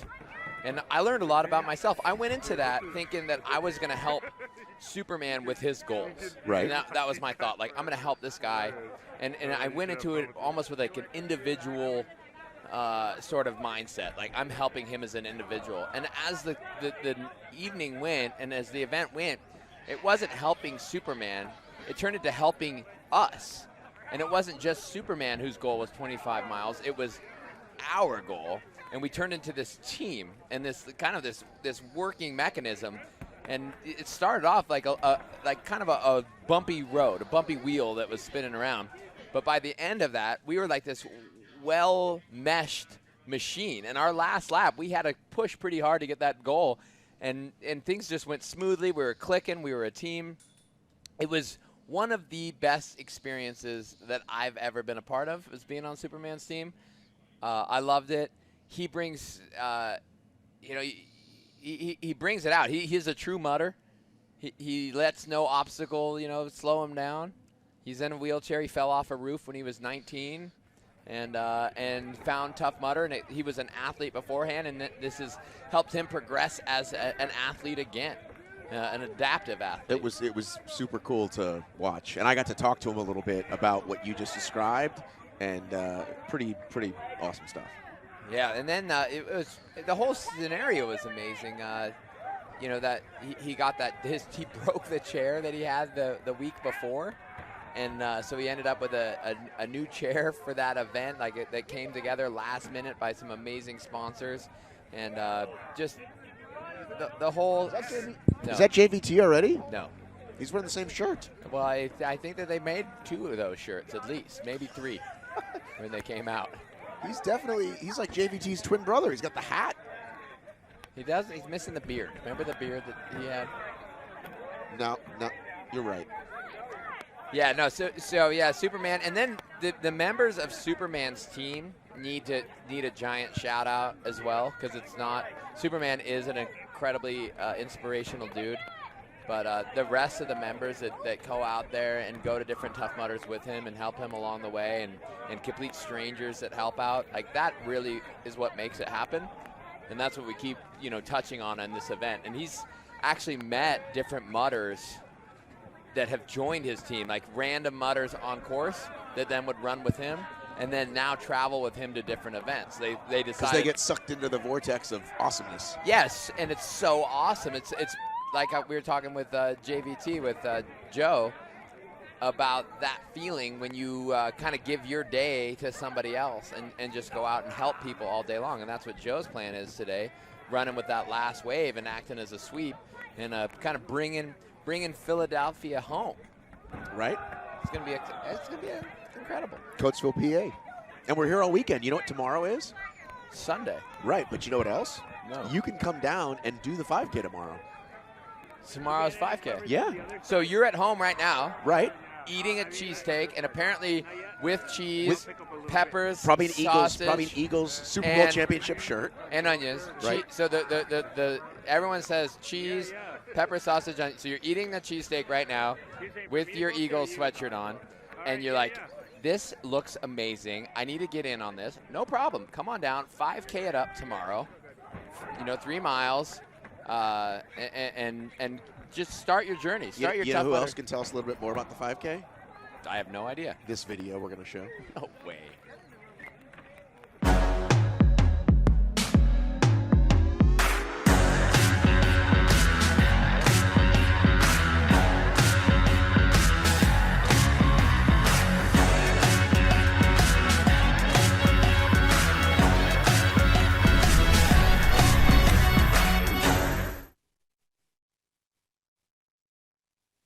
That could be you tomorrow. That could be you tomorrow. Put down the Eagle sweatshirt and come on down. Finish the cheesesteak.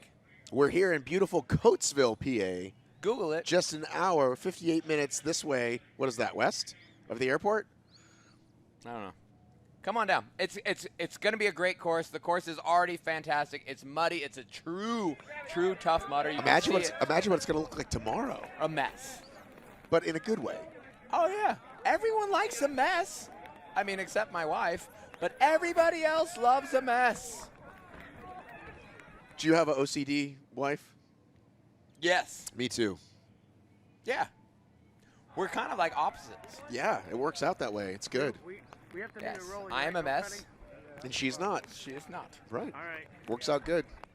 Little backside of Everest there.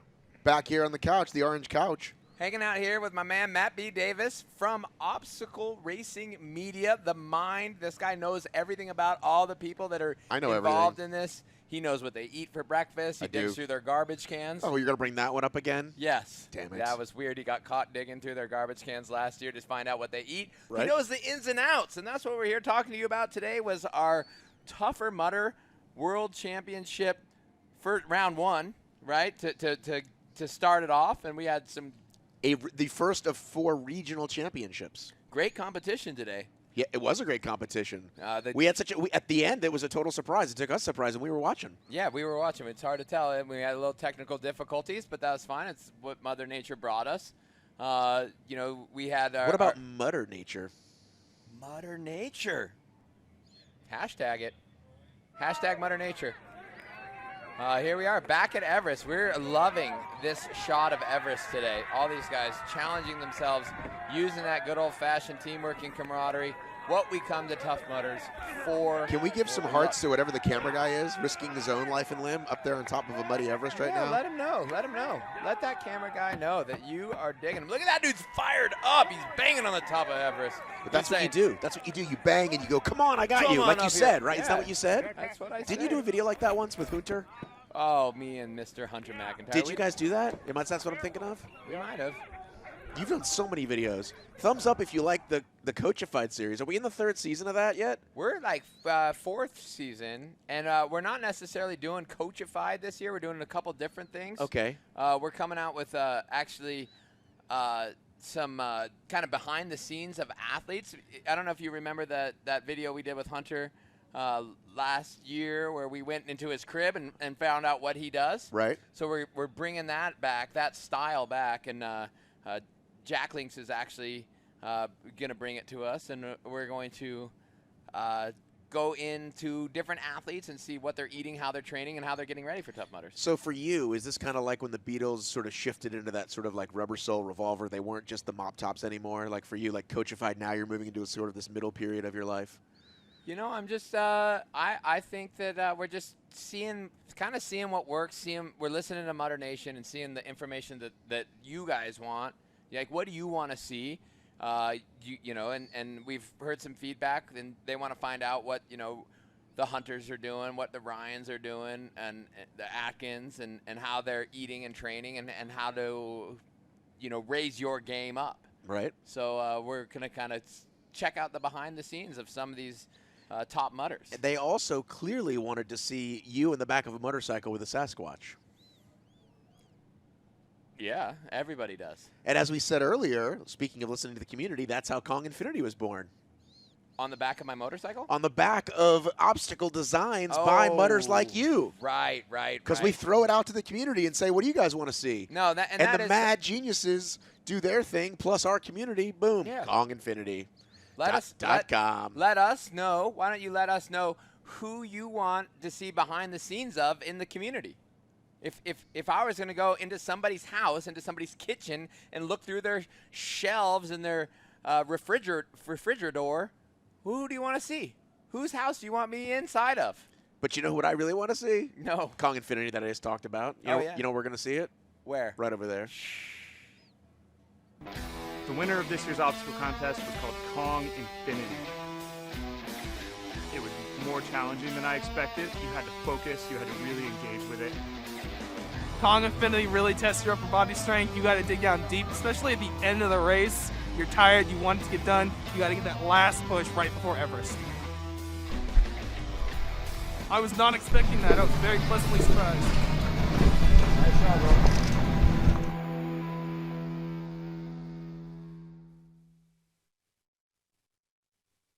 Bonus there was Jamie Ron. What a ninja was in there with that USA shirt on. I recognized him. Do you watch the Ninja Show at all? Ninja Warrior? Yeah. I do watch it. Do you know who Jamie Ron is? No, because I don't have any memory. No way! Ruff Mudder, ladies and gentlemen, taking place right now. Is this the first ever, perhaps, Ruff Mudder? This is amazing. We've built doggy obstacles for your pooch. This one is a little bit shy. But that's all right. That's where the teamwork and camaraderie comes in. In fact, I'm going to start doing the start waves of the Ruff Mudder. Puppy Mudder? Yeah, Sorry, Ruff Mudder. Yeah, I'm going to be doing the start waves because that dog, look at his feet, is so cute. He clearly needs supple hips.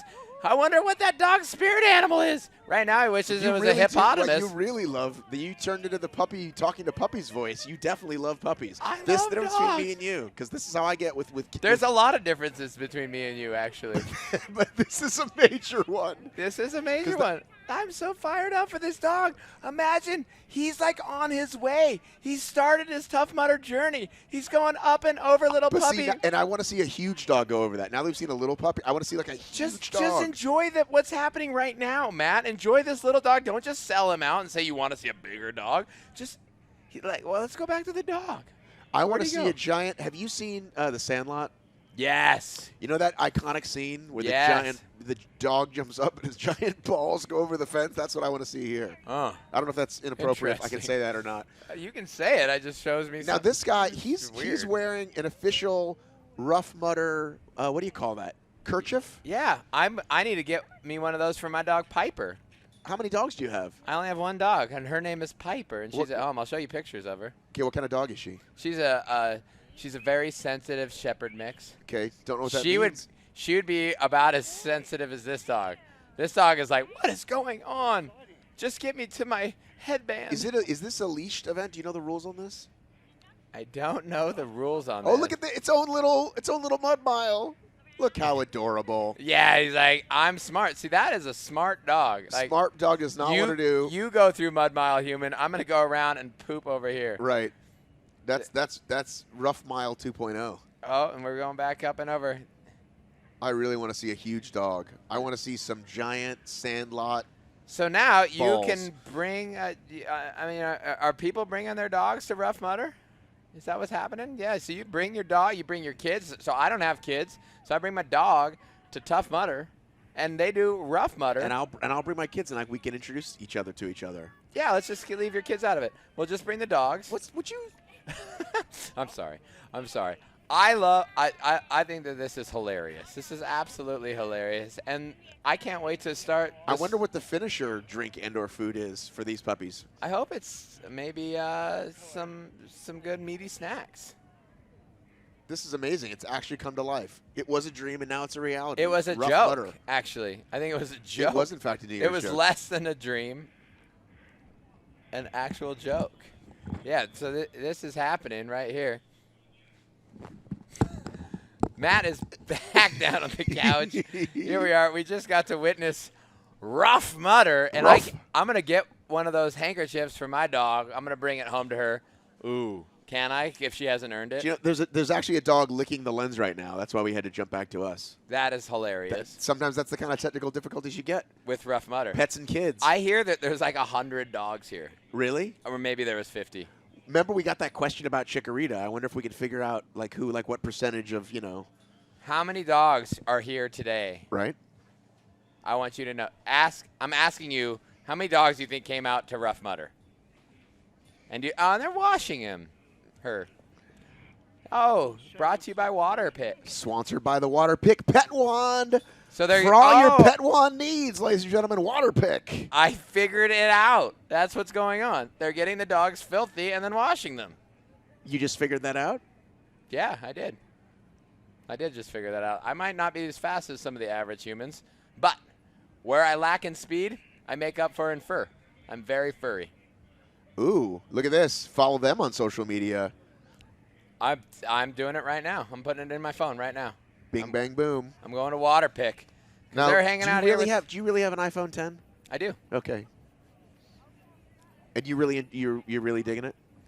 I look at this. Shouldn't See, that is say cute. What my actual opinion is on it. Oh, okay. Probably not. But yeah, I do have one. You can post at Water Pick Pets. And post pics of your pet. Hashtag Pet Wand. I love it. I love it. I think I mean, hanging out with puppies is one of the most fun things. So here we are at Tough Mudder. We got puppies down here. Come on down. You guys should come out here tomorrow, or come out. You know, you still got time the rest of today. Sign up. It's early. It's still early. We're approaching the 1 p.m. Eastern time. Sign up. Sign yourselves up for a Tough Mudder. You've seen all the different action from Tough Mudder here. We've seen it's muddy out here in Pennsylvania. It's a true Tough Mudder. We're enjoying ourselves. I've been having a blast. I can't wait to get out there and congratulate some of the finishers. Watch them drink a Guinness. You know what we get to do, though? This is super exciting. We get to throw to the third member of our team. He's finally out. We dug him out of he was in a mud puddle. It's JP. JP, what's going on, bud?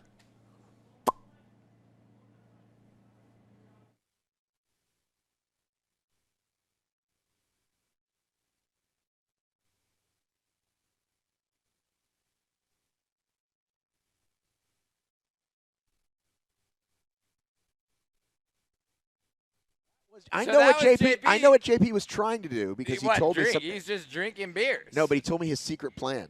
What, to hang out and drink beer? He's actually on the clock, and we just caught him drinking Guinness. He said, I want to get a bunch of mudders chugging beer and show what a good time that is. And I was like, JP, you want to do that?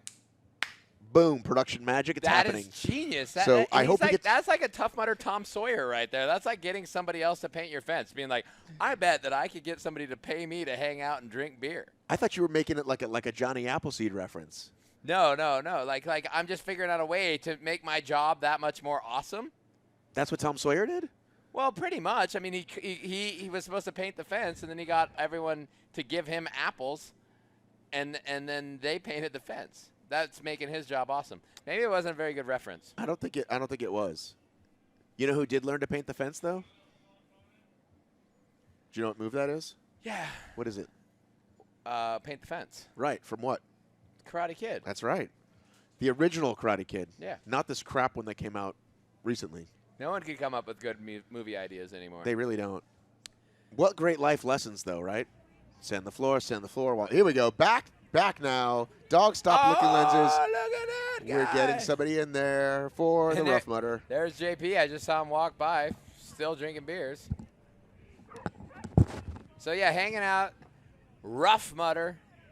We've got Water Pick bringing it to us after they run through Ruff Mudder. Little puppy cleanup. I think this is, I mean, obviously, I'm a dog fan. I think it's fantastic. More dogs, the merrier in my eyes. I live in Lake Tahoe, California, where everybody has a dog. I think there's more dogs than people in Tahoe. We just dig it. Look at all these crazy obstacles that these guys do. Get them filthy and clean them up with your pet wand by Water Pick. Oh, those are some happy fellows right there. Because I know them. It's like, yeah, this guy's going for it.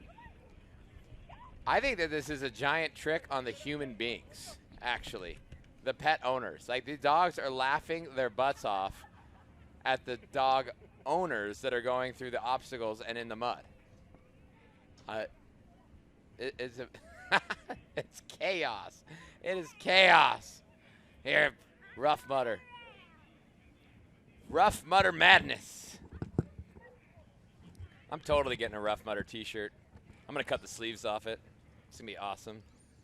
chicks are going to dig it. Do you think we could have a kitty mutter? I don't see why not. Where my cat people at? Ooh. All right, cats versus dogs. What do you like? What do you like? Tell me. Are you a cat person or a dog person? Comment below. Cats or dogs? Now, if you have a dog that big, you should not be helping him over the fence. You know, that is like that's the problem with today. Everyone gets trophies and everyone's helping their dogs over the fences. But that's, I guess, teamwork and camaraderie. It's kind of what Tough Mudder is all about. Oh, my goodness gracious. Oh, everybody close your eyes at home. It's just too much. The madness here at Ruff Mudder. The chaos. I mean, it's kind of adorable for I love it. to hear you, Coach, go into that little cute voice. Coach's cute voice. Because you're a puppy, because you're a puppy. See, I'm just not that kind of a person. That's fine. You don't have to be. But you hate children, and children do that to me sometimes. Yeah. My kids mostly. Yeah. Sometimes other people's kids. Maybe it's just I don't like other people's children, and I just don't happen to have any of my own. What if I showed you a picture of my kid doing super cute, like, superhero poses? I'll look and check it out, and I'll let you know. I want to do this. Look at this. The what do you call that? What's that obstacle called? Was that boa constrictor? Boa constrictor. Ruff Mudder boa constrictor.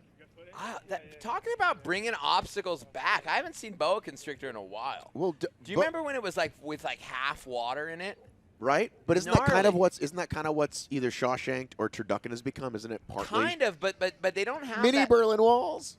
They don't have that section. I remember, actually at Squaw Valley, I did the Squaw Valley Tough Mudder, and they had those pipes, and it was like half filled with water, and it was 100% terrifying. I was claustrophobic. I was terrified. Yeah, the first time I did cage crawl, I felt that way. Yeah, terrifying. And I was just trying to remind myself, I think there's some chaos over there in Mud Mile. Oh, man. Oh, man. This woman has 3 dogs. Yeah. Is there a dog limit? I don't know. How many dogs is too many dogs? There's no dog limit. There's no dog limit. Bring all your dogs. Right here. I love that they get a thingy. This is kind of like one of those Westminster dog shows, pretty much. I mean, the quality of action going on right there, those dogs are ready for the dog show. That's an interesting strategy, Cotton. Let's see if it can come back. See what? It's okay. Let's check back in with JP, third member of the team. Just pounding beers with his buddies. Number 1 in our hearts, third member of our team. JP, don't call him John. Look, I'm JP. I'm here with the one and only Rocky, Joe Rocky Palladino. Joe. Yes, sir. How many Tough Mudders is this for you? This will be my 17th one, 17th full. Did about 4 halves. I did started in 2011 and just up to today. So you're the OG. You're the original guy. I've been here since I think Sean Corvell's first day at Wintergreen, Virginia in 2011. His first Mudder, I think I was there for that. Now you have every Tough Mudder you've run on the back of your cape, right? Yes, I do. Let's take a look. Let's take a look. 17. How many? 17 Tough Mudders. All the different venues. I've been Rocky like about 12 times. You are Rocky though, right? You take the hits, because Rocky takes the hits. Yes, sir. That's what he does. Jaw of steel. I will be here tomorrow doing the exact same thing. Rocky doesn't quit after Saturday. Rocky goes Sunday hard, too. Yes! Rocky, unbelievable. I'm so happy to meet you. We're going to throw it back to the booth, but it is a real honor to meet you. Woo! Thank you very much. Happy to be here. Philly 2018. Rocky, baby. Woo!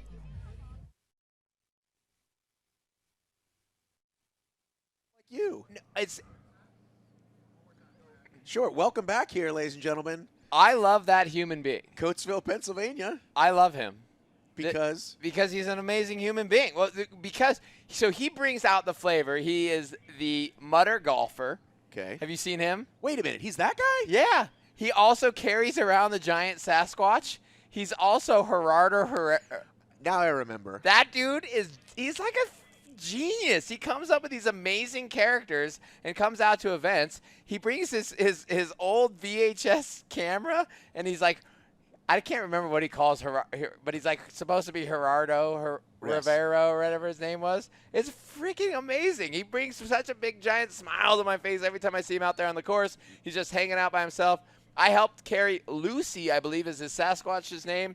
That girl is big. People like to carry heavy things through Tough Mudders. I have no issue with carrying big girls around the Tough Mudder course. I think it's awesome. And he does the whole course with Lucy, his giant Sasquatch. He's a great human. I hope to get that guy sitting right here next to us, and we could chat with him about how the gears in his mind turn. We're going to find out. I think we should try to do it. Somewhere between genius and crazy, maybe. I mean, like there's a line somewhere, right? There's a line somewhere. Yeah, and he's dressed like Coach. He's not dressed like Coach, but he's got the Oh, wait a second here. Look what we've got. I'm so excited. Unbelievable. Ladies and gentlemen, it's a dream come true. Yes. Coach meeting Geraldo. So sit right down here. Sit right down here. Oh, we got to get some headphones on you. Yes. I'm coming right in right here. Oh, I gotta get low. All right.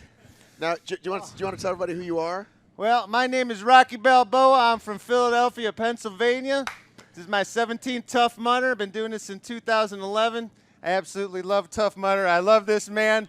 Look at this stash. I love it. We can't get too close because it's like Velcro. We might get stuck together.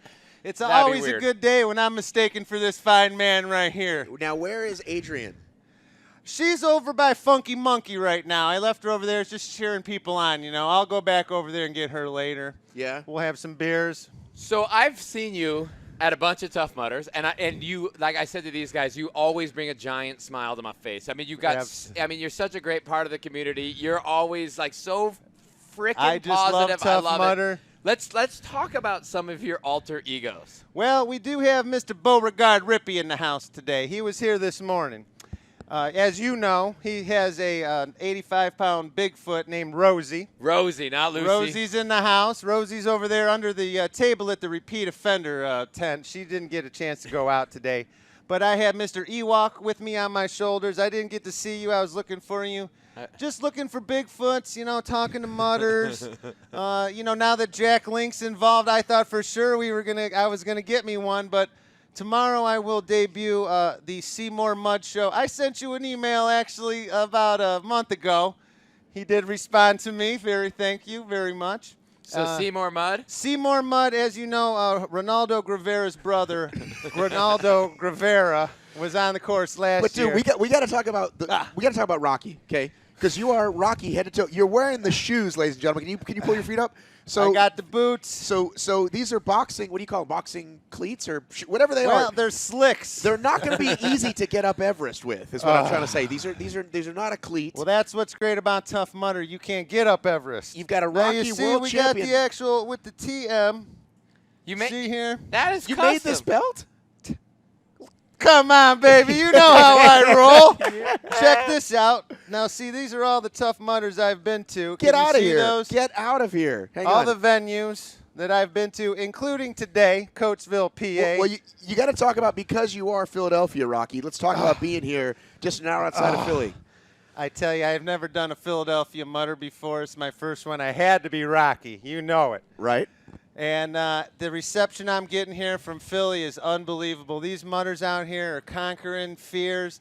They're overcoming fears. They're doing the camaraderie, helping people up Everest. I was just over there. I saw the famous Darth Vader on Everest over there helping people up. Joe Van Tassel ran his 100th, I think, He's today. going to run his 100th. He's going to. Okay, all right. Well, look at that we got for him. Wow. You know, I gotta get a selfie with you guys because you have the sexiest mustaches I've ever seen in my life. I've been working on this for a while. I love you, man.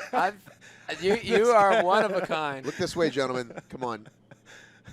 You are a one of a kind I'm just a human huge Tough Mudder fan. You know it. Can you give me a cut me Mickey? Huh? Can you give me a little cut me Mickey? Hey, Rocky, Mick, cut me, Mick. There you go.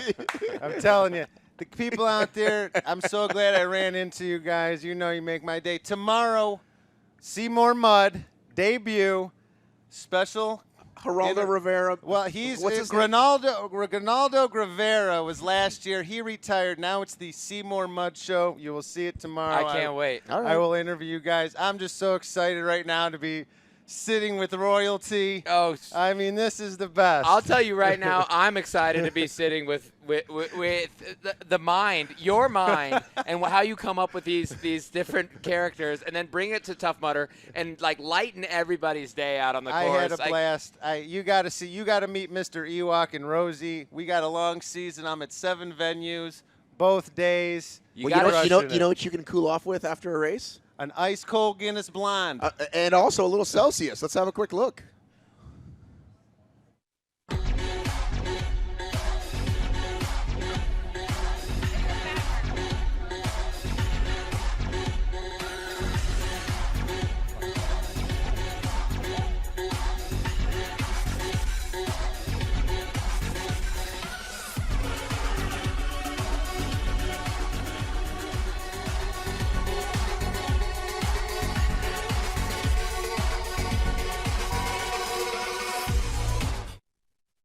That's awesome. So we got Rocky right here, but you say you got a buddy somewhere. Yeah, I'm going to go get my long-lost cousin, Mr. Beauregard Rippey. He's from Tupelo, Mississippi. He's actually out there right now.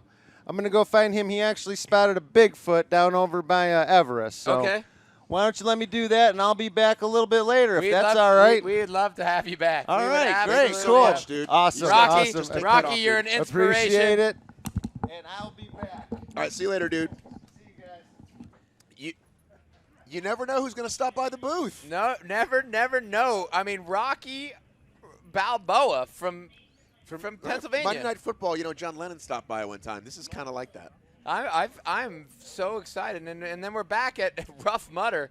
Coach's favorite. We found Coach's soft spot. It's puppies, ladies and gentlemen. I might actually retire from running Tough Mudders and just start training my dog Piper to take over. I think that my dog could be the Ryan Atkins. Or maybe because she's a girl. The Lindsay Webster? Or the Chikorita. Or the Chikorita? Chikorita just won today. I think Piper's going to be the Chikorita of Ruff Mudder. I'm going to start training. I might leave right now and start training her. Do they electrocute them? That's got to be a no. All right. I got to ask. You can't just assume that they're not going to electrocute the dogs. I mean, but they're not going to, so that's good. So I'm not going to electrocute her. But as soon as I get home back to Tahoe, Piper's going in Ruff Mudder training. She's going to be the Chikorita of Ruff Mudder next event. She's coming back. She's going to be on fire. Now, what's great is that these dogs, I'm sure they understand the concept of, hey, it's fun to run through the mud, but there is an option, so they're kind of like, why do I want to do this? Yeah, they're smart. They're not like humans where we're like, I'm going to pay some money and go run through the mud. They're like, we're going to go around the mud. Is that Jesse Bull? Is that Jesse? Did you see Jesse in there? I love that guy. He is a great human. Great human. So we're back in the booth on the infamous Orange Couch. Coach T-Mud, Matt B. Davis from Obstacle Course Racing. Very close. Obstacle Racing Media. It's okay. You know who got it wrong every time is what's his name? I've gotten it right almost every time, you have. and now it's getting later in the game. Let's go see JP though. Back to JP, pounding beers. Don't call him John. Pounding beers. Come on in here. Look at that. Beer gets a little bit emptier. JP here, Tough Mudder, Philly. We got 3 half killers here. Two first timers, right? 1 OG. Guys, what's your names again? Tara Plum. Tara. Antonio. Jason. Tara, Antonio, and Jason. Guys, Tough Mudder half. Let me ask you a question. Was this a muddy adventure today? It was so muddy today. Like, the rain made it awesome, and it was disgusting. You hear that? The rain made it better, because that's what Tough Mudder's all about, right? It's like the sloppier the better, right? It wasn't worth coming without that. Yeah, it's not even worth coming unless it's a little nuts out here. It's not a Tough Mudder. Exactly. Now you're going to come back, maybe do a 5K, maybe do a full. I'll convince him to do a full. Yeah, I'll do a full next time. We'll get him into the full, because that's what it's all about. You do the half, you get it done, you crush it, you either come back for another half, you dip into the full. Guys, thank you so much. We're going to cut back to the booth. Coach, Matt, thank you. Cheers to Tough Mudder half. Cheers.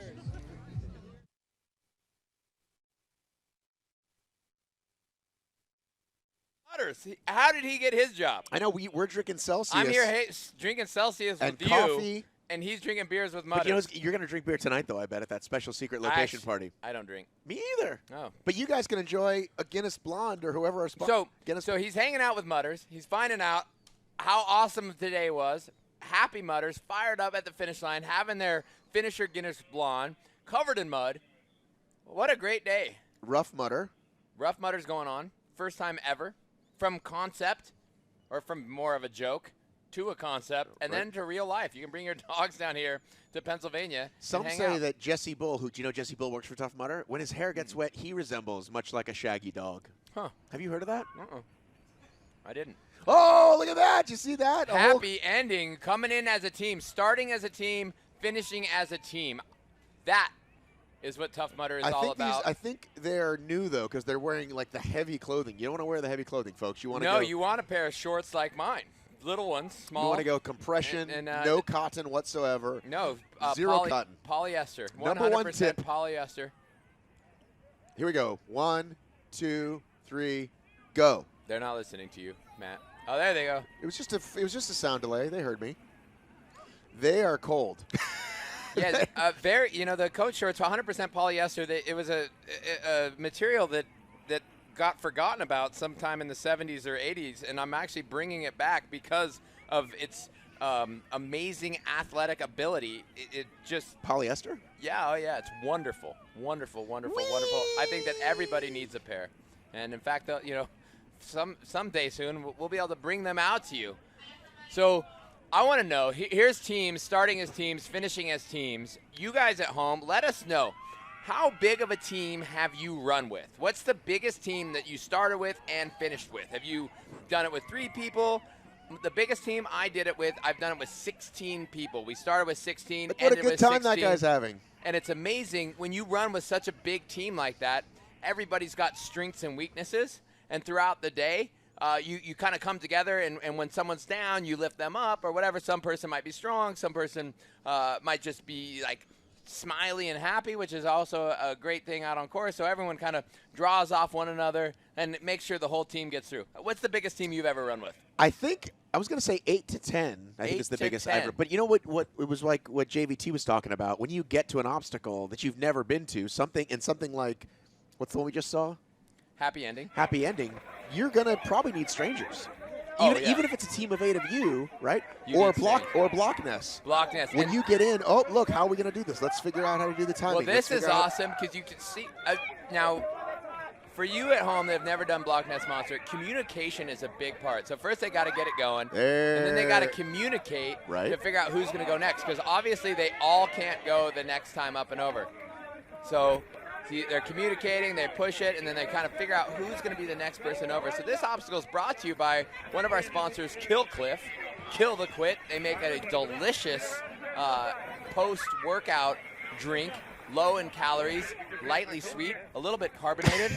I think they're phenomenal. I'm going to have one in a little bit. So we've talked about this earlier and how it's different dimensions, but I believe the weight, was it 1,200 pounds per block? Yeah. And so we like to think, I think 3 at most, right? If you have 5 or 6 pushing, and then 3 at most that go at once, usually 2 to 3. Yeah. Is that Deanna on her second lap already? I think that was Deanna Brass. I would say take it back, but we don't do that. If it happens to go back there, and then 2 to 3 people go over the time, and then you keep turning and keep turning next to. These guys are just kind of doing the whichever which way move. Yeah, this is such a great obstacle. That might be Deanna. It is definitely somebody on their second lap. Which means she loves. Well, they're not called pigtails. Pigtails is that's what like girls under 10 have. Braids is the term. All of a sudden, at a certain point, they change. Yeah, you don't really. It's not really a term you use for. It's not really appropriate. And I believe that is in fact Deanna. Good for her. Going out for a second lap. She wants a nice 20-mile day. She's probably training for World's Toughest Mudder. I know she is. Coming to you in November in Atlanta, Georgia. And she was at Smithville at the toughest, and she was on the podium there. I am pretty sure. And I'm the one that told them about the podium. but it was also 8 in the morning, and I'd been up all night. And So my you memory, did the announcing, you mean? Yes. I held my hand up for a mic. You can't see it, guys, but that's what podium means. Yeah, so I was there, and I'm 99% sure that she did not make the podium, because now that I'm thinking about it, but she was right up there. She was in the top 5 for sure. Any moment now, the producers in my ear are going to tell me which one she did. So just keep talking. About yeah, she was top 5 there, because it was. I'm going to tell you in a second. You just keep talking. I am talking. I'm hanging out. We're talking. We're figuring it out. Oh yeah, Rihanna. So we had Rhea Sunshine Coble. Yep. Allison Ty. Yeah. And third place, who do you want to guess was in third? Lindsay Webster. There you go. And I remember, well, it was pretty amazing. That was a great race because it was shoulder to shoulder, Rhea and Lindsay for a good percentage of the race. And then all of a sudden, Lindsay started falling off, and out of nowhere, Allison Ty started coming at her and really challenged Rhea for the win. And I was watching online. She did a negative split a couple of times. Yeah. Her laps got faster at the end. Yeah. Pretty impressive. And that's where that mental grit and that mental toughness comes in as you start to gain momentum and you realize that you're catching up on your competitors, then you start to gain that momentum and you can go faster. You gain energy. And Rhea, as she knew that Allison was coming at her, she said she was scared that last lap. I got to talk to her. It was pretty awesome to watch. When's the last time you were on Block Ness? In Florida, Miami. I was there as well. That was a beautiful, beautiful. And I talked about sort of my style. How do you get through this communication wise? Like what's your I sort use of a lot style? of screaming. That's your communication style? Yeah, screaming. I yell. What do you yell to them? I try to command the whole thing, and I say, "You in the yellow shirt, you're going next." You know, and you get like a rhythm going. And then now you go in the blue. But what if somebody goes, "Hey, I don't know you. You're not the boss of me."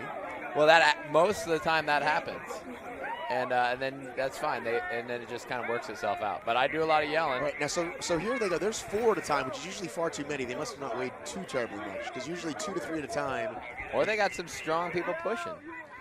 And when you get to the top, you want to spin around there. Spin around at the top, definitely. Grab back onto that and pull. And if there's not very many people, you can climb back up and continue that spin. I've done that where you climb up at this point and keep going to the next, climb up and help multiple groups coming up and over. See how he's doing that? He's pulling himself up. You could continue to climb all the way up and keep pulling more and more of your team or complete strangers or whatever. See, he's helping another group there. So he's hanging out there, making sure it's still going to go back up and over. You know what else is kind of genius? We got multiple sponsors on there. Isn't that cool? Because it spins. It's kind of like like a digital sign that would rotate. It's kind of amazing. Yeah. Got the Kill Cliff, got the Navy SEAL Foundation. Anyway, I just noticed that. I think Kill Cliff actually sponsors the Navy SEAL Foundation, is I think how that all works there out. You go. Which is very cool of Kill Cliff. They're killing the quit. That's what I learned in Miami. We killed the quit. Yes. Because nobody likes to quit, so kill it! Sorry. There we go. There's some good. Oh, nope. They had some momentum, and then they stopped. Oh, but they're climbing up. It's working. Voted. You know, Deanna may come in second in the race, but she's going to be the fastest woman to 2 laps. I think. Unofficially. Yeah, it's not an official stat. Right, I mean, Chikorita could be out there. You never know. Chikorita could still be running. I hope to get Chikorita in here and chat with her about her day. That would be awesome. Now this, as we know, all about teamwork, all about camaraderie, right? Yes, sir. We've talked about the different races Tough Mudder has. Yes, sir. TMX, yes, which is in Miami, which you and I just recently did, is almost the opposite of this. It's zero camaraderie. It's you against me. Right. Let's go to a TMX package. I love it. I love it. Show it to me. $50,000 is on the line, and the best of the best are here to claim it at the toughest mile on the planet. 10 obstacles and 10 workout zones while facing a time cap to cross the finish line. Certainly has made up ground. This is going to be tight here, it appears. And now it's an all-out sprint approaching Everest, timing it out. He's in a battle for second place in his last heat, and they are neck and neck, getting down to the final stretches. This is for the win. This is Tough Mudder X.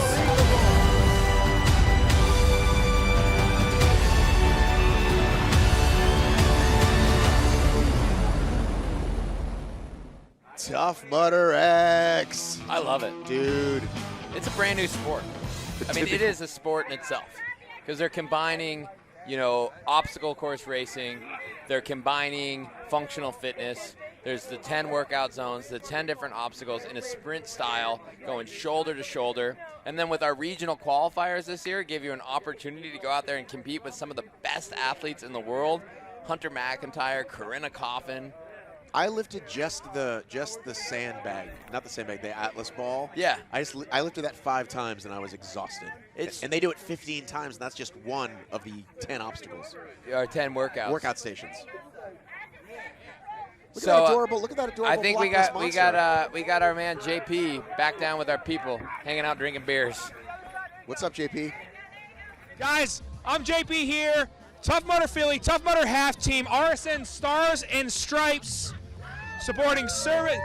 Let's give a loud cheer, guys. All right, I want to talk to you right here because you're doing something pretty special, right? Yes, we are. Why are you here at Tough Mudder half? So RSM is an accounting firm. We have cultural groups, and one of them is Stars and Stripes. So today we're here running a half, and we're raising money for Canines for Warriors. We already have about $1,500 raised, so that's why we're here today. Can I get a hell yeah for that?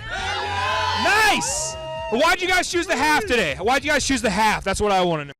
Well, this is our first time, so we First time wanted dipping to, your toes in, dipping your toes in, right? But you got your beer, you got the finish line, and you got some money, right? And that's what it's all about, guys. Thank you so much. I'm gonna throw it back to the booth. One more hell yeah for Stars and Stripes. Hell yeah! Yeah!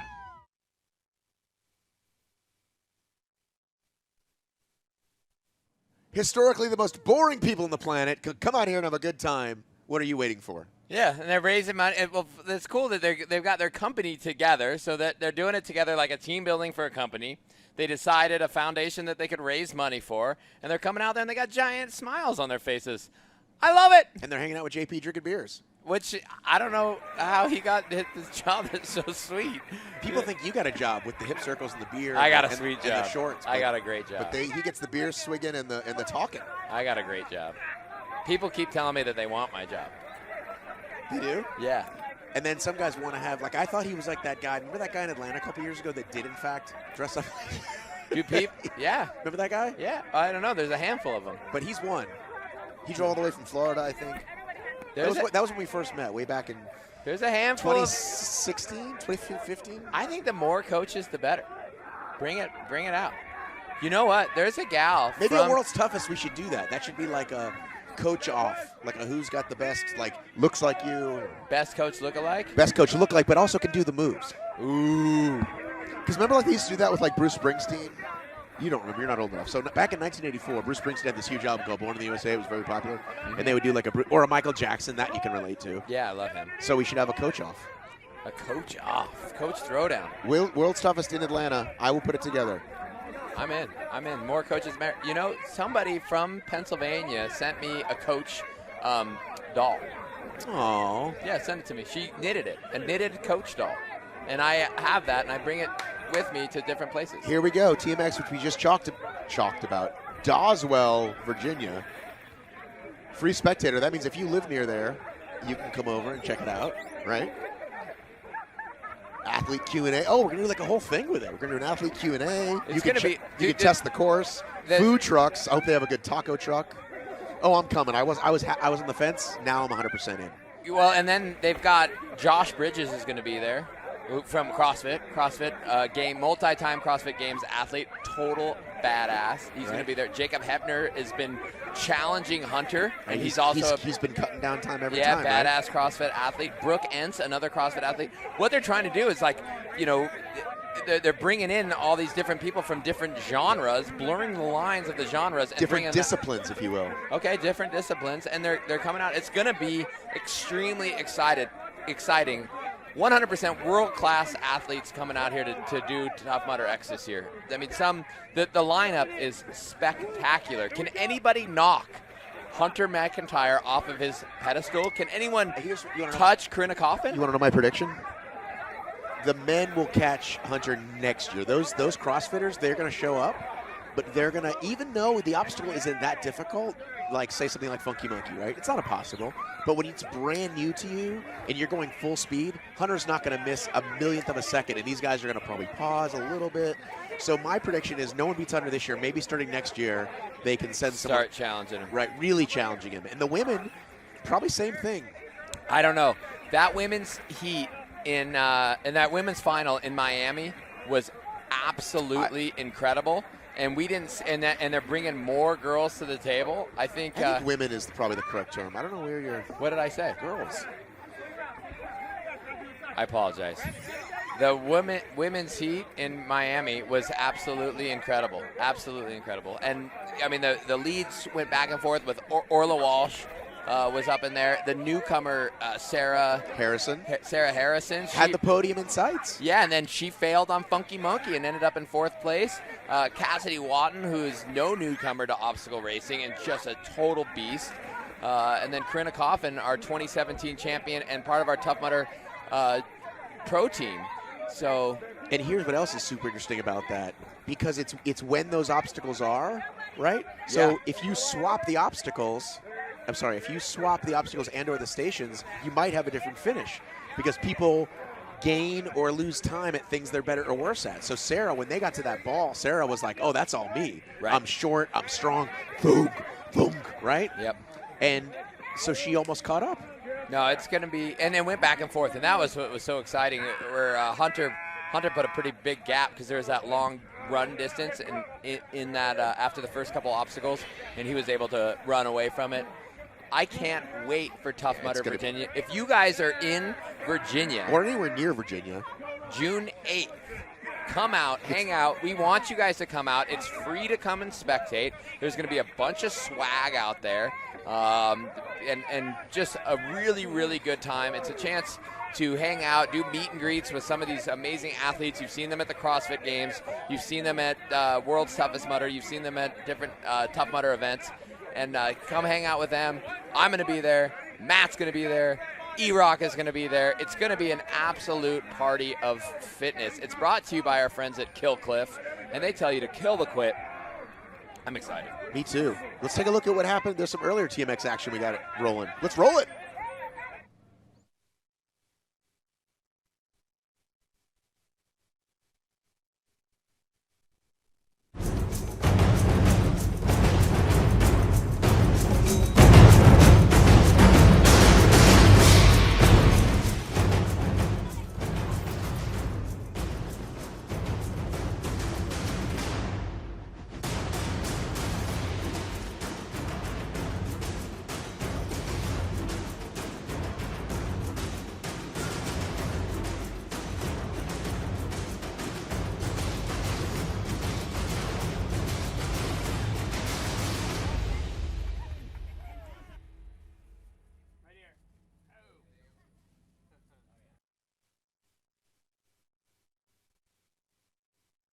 You there? I was there. That's where a lot of awesome rivalries kind of started, and then they moved on to Miami. Right. That Jen Monroe girl, that was awesome. That was her first ever obstacle course race. Wow. She actually trained in E-Rock's gym in Sacramento before he moved to Hawaii. So she'll be in Virginia. She'll be in Virginia for sure, and it was so cool to see that race unfold. She caught up to Corinna on one of the workout stations because she's a CrossFitter and just like threw down, but Corinna had just enough of a gap to finish it off. But you know, from somebody like you said that doesn't have any obstacle experience, now she's done it once. Right. She knows how to train for these. She's seen it. Is she going to come out and push for the podium in Virginia? It's going to be exciting. And you put big money like that on the line, you're going to keep getting better and better athletes. 100%, and that's what, you know, Tough Mudder's doing a great job with their competitive series this year. They're bringing out top-level athletes. They're putting real prize money on the line, and it's not just about the athletes at the prize level. I think these courses are great, and I think Tough Mudder X is such a cool concept. It's never really been done before. You can't just be, you know, great obstacle course racer. You can't just be a really, really strong dude. It's a new sport. It's a new sport. I 100% agree. Give us some likes. Do you love Tough Mudder X? Are you excited about Virginia? Let us know. Are you coming out to hang out with us in Virginia? We'd love to have you there June 8th in Virginia. If you can't make it, which I'd be extremely sad, then make sure you watch it on CBS all of July. It's airing 3 weekends in a row in July. So just clear your calendar. Clear the calendar. Just take July and light the calendar on fire. You're doing nothing but watching TMX. Yeah, that's right, on CBS. How many unbroken pull-ups can you do in a row? Like if I, like strict? Yeah. Oh, no, the way they do it, the kipping kind. I'm right around 40. Okay. So. What do you think the best CrossFit in the world could do, like 100? At least. Yeah. At least. I know Chris Spieler, who's an old school CrossFitter, he was at 100 a handful of years ago. But to me, those seem easier because you're using your whole body. 100% easier. So why don't we have the regular kind? Well, so here's my belief, and I know there's a lot of different thoughts on this, but I think learning how to move your body efficiently through time and through space is extremely good to know how to do. Right. If you come up to an obstacle where you have to come up and over the top, you're going to use some sort of a kipping motion to get up and over, especially if you're at an event like World's Toughest Mudder and you got to do it over and over again. Why not learn how to use your body efficiently to get it up and over? Are strict pull-ups important? Absolutely. You should do them all the time. You should do weighted pull-ups, but learning how to do a gymnastics kip is extremely efficient way to move your body. So I mean that's just like learning how to move efficiently, get more work done in a faster amount of time. I think they're awesome. I think it shouldn't be your only arrow in your quiver. Got it. You need to know how to do it all. You should practice. I'm like all fired up right now. I do weighted pull-ups very often. Do you wear a vest or do you put the big chain between your stuff? Chain between your stuff. Because it just looks tough. It's awesome. It's just Rocky in Russia kind of thing. I have a leather strap with a chain on it. It's in my spare bedroom. I have a pull-up bar hanging bolted into my ceiling, and I go in there. I do weighted pull-ups and weighted dips quite often. Challenges with my wife. I want to hear more. I want to hear more about the spare bedroom. Let's first check in with JP down in Mudder Village.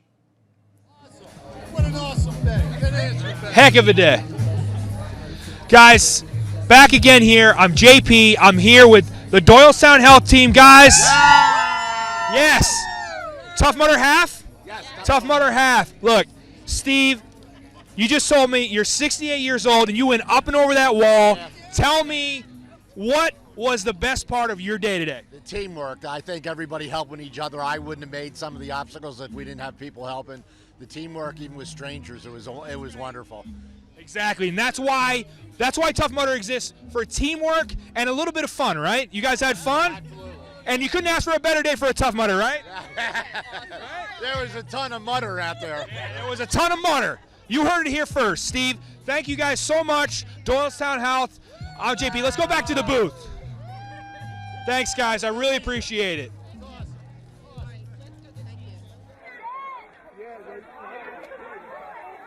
Now, 68 years young. What's your excuse? 100%. I hear it all the time with people my age that they're too old for this stuff. You're never too old. What? I hear it. People tell me. You're younger than me. I know. It's That's ridiculous. Excuses are.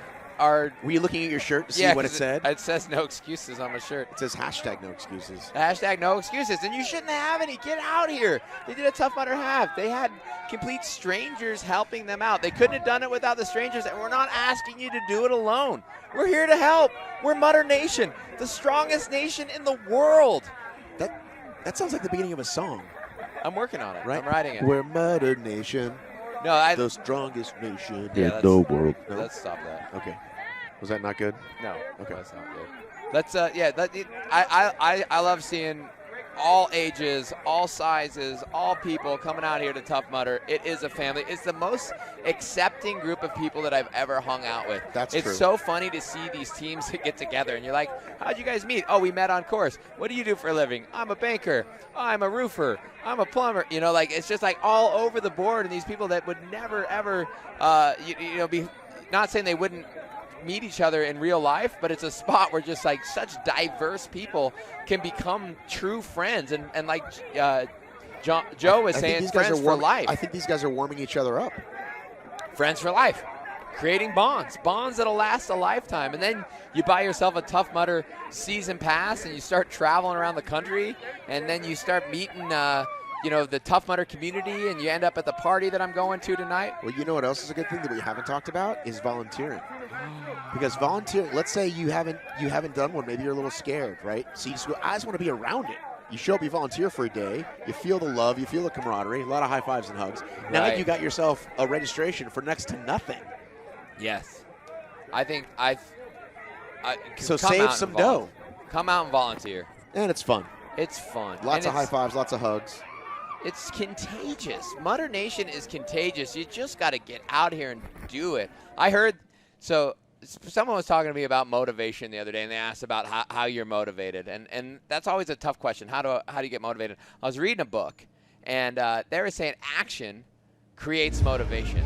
And that's all we're asking you to do is come out here and hang out. Action, sign up, action is going to create that motivation. That's what's going to inspire you. You just got to do it. You just got to get off the couch. You can't think your way into right acting. You can only act your way into right thinking.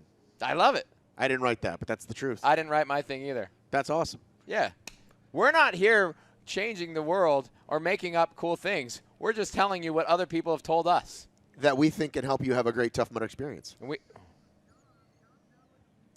Back with our man John down with the people. JP, take it away. Nice. You always do the full? Yeah. Guys, I'm here with Rob and Corey, who just completed number 4 and number 6, Tough Mudder full. These guys are the real deal. You can see they don't mess around. Look at this getup right here. This is what Tough Mudder is all about. And this day, guys, tell me about why you keep coming back. First of all, I'd like to say God bless America. Yeah.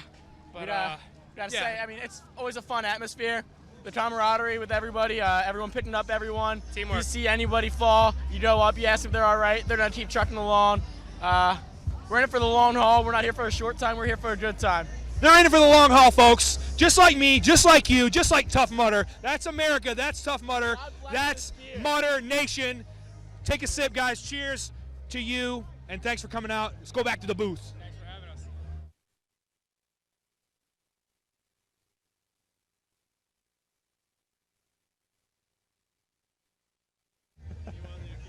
Oh, sorry. Well, do you think they're out there wrestling strangers? You know they're helping each other. This was, he said, what, 4th and his 6th Mudders? Come on, dude. They know they got to help each other. They're helping each other, but are they wrestling strangers? Maybe we could get a wrestler versus Rocky thing. Whoa. Like, remember that happened in the mud in Rocky 4? Remember the beginning when Hulk Hogan wrestled? Rocky 4. Hulk Hogan wrestled. What's his name? At the beginning of Rocky 4. I don't remember. I can't retain things like that. Oh my God, this is not how my mind works. This is classic Americana. I've seen it. It's just not how my mind works. My mind works differently than yours. So, it's the one where he fought the Russian. I remember that, the Russian part. Right. So you've been around. Yes, I've seen all the Rockies. I don't care about that. Okay. I want to know about your first Tough Mudder experience. Really? I do. So, February 2012. Okay. When you were like this big. Yeah, winter. Right? Yeah, I was that big. Still mustache. And it was 28 degrees outside, and I woke up in the morning, much like today, like people probably thought, like, I don't even want to do this. But, you know, speaking of teamwork, this is not a joke. All kidding aside, I thought, well, I can't quit because these guys, like, we're all doing it together. Like, we all got a hotel the night before because it was like 2 hours away. And so if I was doing it alone, I probably would have just driven back home with my tail between my legs. But I was like, well, we're all doing it. And then, you know what, like, the second obstacle Strength was? in numbers. The second obstacle was Arctic enema. And if you go into an ice bath on a 30-degree day, right? February. You come out the other side, you're a different person. Right. Like, literally, that changed me as a person. And then we still had 10 miles to go. And 6 years later, you're still doing it. And 6 years later, I'm sitting on an orange couch talking about Tough Mudder. Boom. Well, with that awesome story, we should find out a little bit more about first-timers. Well, we got a package about first-time mudders. First time we did it, we actually did it twice in one day. We were climbing all over each other, and it was amazing. What? I wasn't sure if I was ready or not, but there was only one way to find out. I got wet pretty much immediately. We watched some videos together to get our comfort level up a little bit.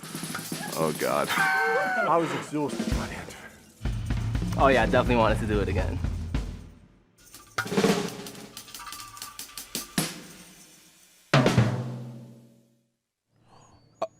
Oh, well, that was kind of awkward. And adorable. Yeah, I guess that's how their first-time experience was. A little bit dirty, a little bit weird. Right? Kind of like yours. Much like mine. Yeah. I honestly say, though, like if it had been, let's say it was a 78-degree day, Yeah. right, and I did that same course, like would have it had the same effect on me? Would it have had gotten into my system that way? Because it would have been hard, but not nearly as the struggle that the 10 of us got through at the end of that. You know, it was maybe 40 by the time we were finished, maybe. Right. There's something about a true challenge where you question, am I going to be able to make it through this? Am I going to be able to pull this off? I mean, today here we are in Philly, and I think that with all the mud and stuff, I bet there's people out there having that kind of experience. You know, not my first mudder, but I think my second year, talk about obstacles that they should bring back. I forget what it was called. It was like fire and ice. You jumped over the fiery hay bales into ice water. That was an awesome obstacle. Eli and Nolan, let's get on that. I'm going to find out, first of all, what it was called. I think it was called Fire and Ice. And second of all, will it ever come back? You know, yeah, it's cool. You sign up. You start with your first time. And it could be your first, 5K, whatever the experience might be, right. or Tough Mudder half, or Tough Mudder full. And you slowly work that progression, and in that progression, you're figuring out ways to train and how to get yourself ready for the next step up, right? Toughest Mudder for 8 hours, and then World's Toughest Mudder, or maybe Tough Mudder X might be your thing, but. We have Tough Mudders come up with a great way to help you train, and that is Tough Mudder Boot Camp. I was going to say at that time I was ready for it. I wasn't even going to try to throw it to you because you've missed the pitch every other time. I'm so ready that time. Yeah, so we got a package on Tough Mudder Boot Camp. Let's check it out.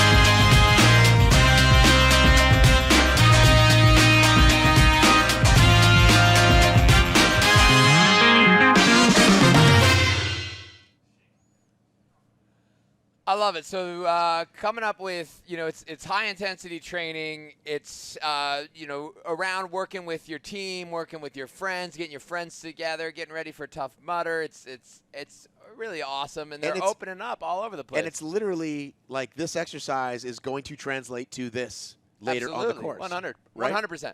Not only is it going to get you ready for a Tough Mudder, it's going to get you fit and ready for life.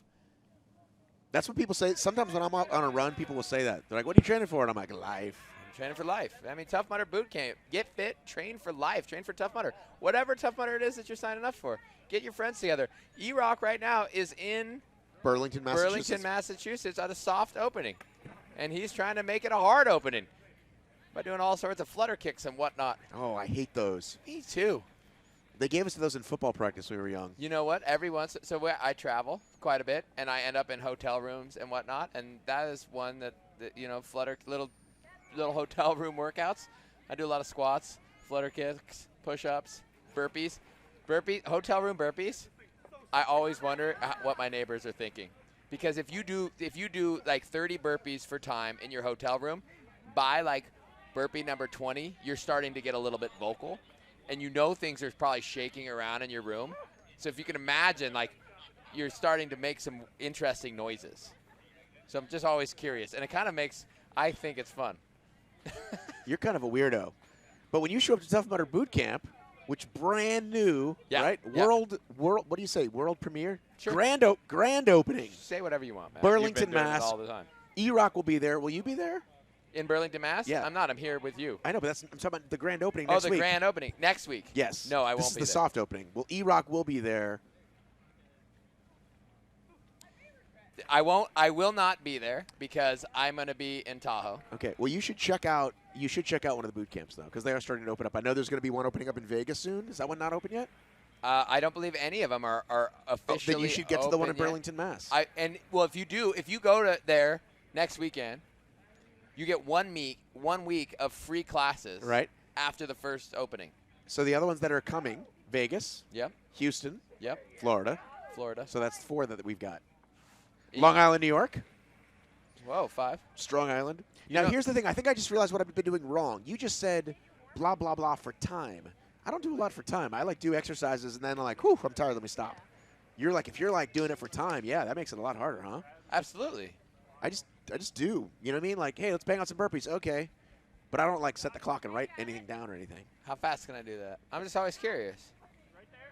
So that's like but see, this is like the kids. Hey, how fast can we get our shoes on, kids? Right. Like that's. And they do it, right? No, rarely. But you say that a bunch, and they eventually do. Yeah, it's just holding yourself accountable for something. I'm gonna do 30 burpees today, or I'm gonna do 30 burpees right now. So what's your fastest 30 burpee time? Do you know? I don't. Look at Funky Monkey. Talk about favorite obstacles. This one is a hoot and a holler. I love it. On a wet day like today, you better keep moving. Let's see if he keeps moving. Look at that. Yep, straight through. Now he's going to make it. I am very confident he's going to make it, except that he stopped there. Little regroup to the shimmy ball. Oh, man, that is a heartbreak. And if it was a dry day, piece of cake. Yeah, he had it. He had it on a dry day. So if you're sitting at home right now, you don't know how cold that is. Trust me, he's not like shivering, but he's cold. He will be shivering later. Right, because he just got into the drink. So the start, you had your first experience. Who did your start when you did your first Tough Mudder? Sean Corvell. Sean Corvell. What did it mean to you? Here's the thing, because I'm not. I think I've talked about this before. I'm not a big guy, right? Okay. So I don't necessarily get quote unquote motivated that way, right? Okay. But when Sean started talking to us, I felt something. You know, when they said, look to that person behind you, in front of you, high fives and hugs, and it was some friends, some complete strangers, and then the music starts and the smoke starts. I did get very, very excited. I think it's. I became a convert. I drank the Kool-Aid. Sean is a Kool-Aid server. It's because I think it's because he believes it. Absolutely. You know, he's not trying to sell you a used car. He is being honest up there and giving you what he believes in. I've been to a bunch of stood in a bunch of Sean Corvell start waves, and you know it moves me every single time. I love it. And looking around and seeing the effect on all the other mudders that have never seen it, really do it. Let's have a listen. Let's have a listen to Mr. Corvell. When is the last time you did something for the first time? To all my first-time mudders in here, welcome to that first-time train today. Where my Legionnaires at? Legionnaires, make some noise. I see what you do in this course. You reach your goals. You're still helping people out. And then I see you doing that in your community also. That is awesome. Are you ready to get this started? Let's count it down. 10, 9, 8.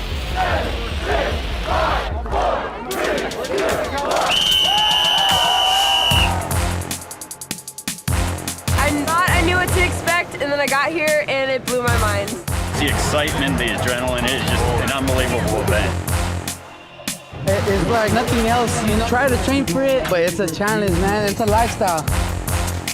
Me, I'm afraid of heights, and there's a bunch of obstacles where you have to test your fears. But we come through, and it's a great feeling. You just gotta push your body to its limit, you know? But once you see that everyone's doing the same, it just makes you want to complete it even more. There was not one time where I was afraid I was gonna fail something, and it wasn't because of myself, it was because of my teammates. Mudder Nation MRT! The headbands, man. Who would have thought that little headband would mean so much? But the headbands keep having me come back. I keep on coming back because the obstacles here are like no other. There's nothing bigger or more awesome than Tough Mudder. It's never all the same. Keep us Legionnaires coming back. Exactly. And I do it 10 more times, 50 more times. Get your ass out here. This is what life is all about. There's no reason to be on the fence about it. You're you're thinking about it, you're already thinking about it enough. Come do it.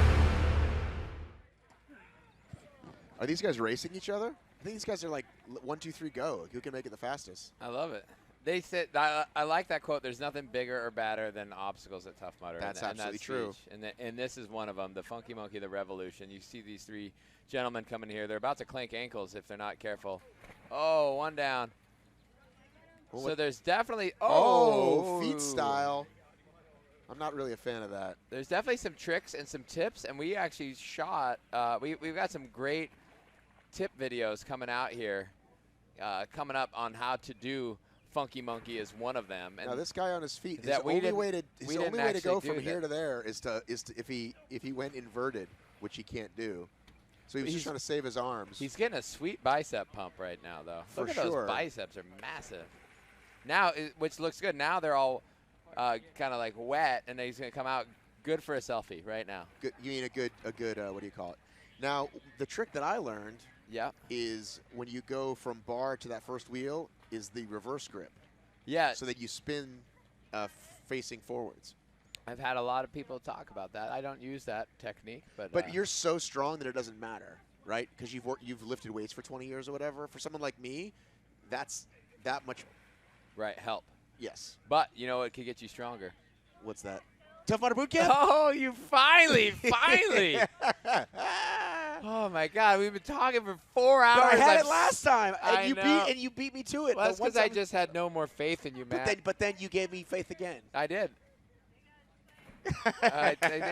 We finally become in sync. It's taken us 4 hours. But it happened. It happened. It really did. We're friends now. We are friends now. We were friends before. But not really. Not really, no. Just pretend on TV friends. But now we just we went over. Right. Like, do you think like Al Michaels and Chris Collinsworth like hang out for beers afterwards? They don't have to. They don't have to be friends. They don't have to be. But are you going to come to the party with me tonight, after the mud party? I want to maybe on the early side. I don't want to be part of that craziness. You wanted to get crazy. I'm going to get crazy. I'm bringing short shorts with me and a headband, and that's you need to sell those. It's marketing. I'm just bringing short shorts and a headband. So no shirt. No shirt. Awesome. Just my big. I call it a rhythm rug. Right. The rhythm is going to get you. It's going to get something. Oh, man. What an awesome day we've had here in Pennsylvania. This has been absolutely spectacular.